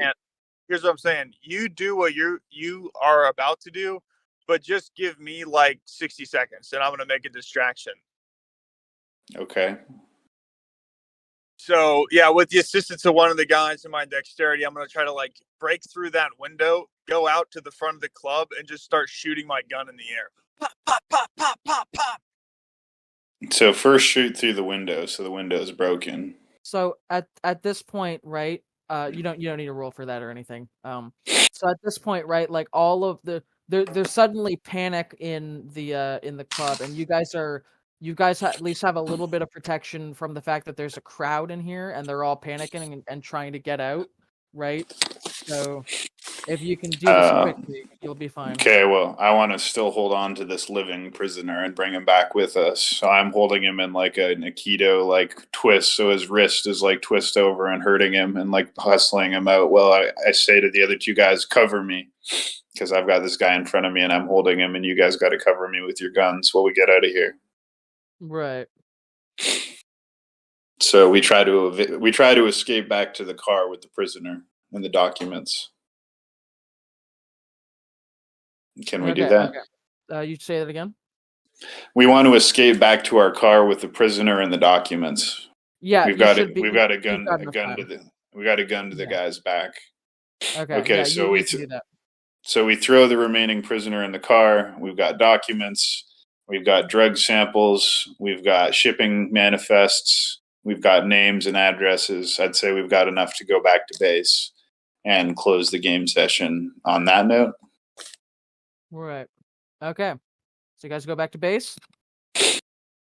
Anyone disagree? Anyone do I do anything else? No, that's it. Just maybe because we don't know who's going to be like in the next session. Let us know. Like, doesn't even have to be right now, but maybe through DMs or something. Like, let us know what we get out of this guy in terms of information and puzzle pieces. Okay. Yeah, once we get back to the base, we'll interrogate him and we'll talk to the base and we'll find out more information. But that was a pretty awesome session. Thanks so much for doing the DMing, Dude Missile, and thanks for playing. I'm just wondering, did I do all right? Because I had to wing that entire thing. I thought it was awesome. I thought it was great. It worked out perfectly. Yeah. Well, great session. Okay. Well, thank you. Yeah, I'm glad I did all right. And anyone else who wants to play, I can help you make your character sheets. It's actually quite simple. So you can get into another session. And I'm gonna kick, unless anyone wanted to say something first. Oh, I just want to say for two things. Between now and the next game, I'm going to ping you three, and I'm going to tell you how much experience you got, and you can look through. I'm going to give you enough experience to do at least something with it, right? So it's not going to be like a useless amount of experience that you can just save for later. I'll try and give you enough to do something with it. Is there any improvements I could make, or was that up to par? Right? Is there anything you would like to see in the next game? You did great, man. You did great. Okay. Thank you. I appreciate it. And thanks everybody for playing. So again, Temple Mount Discord server, you can join, you can play role-playing games with us. You can find them in our podcasts on YouTube and BitChute. And I am now going to disconnect the bot. I'm going to send the 2 recordings we made today to our uploader. Thank you for uploading. And that was a lot of fun. Yeah. Yeah, it was. Thanks, guys.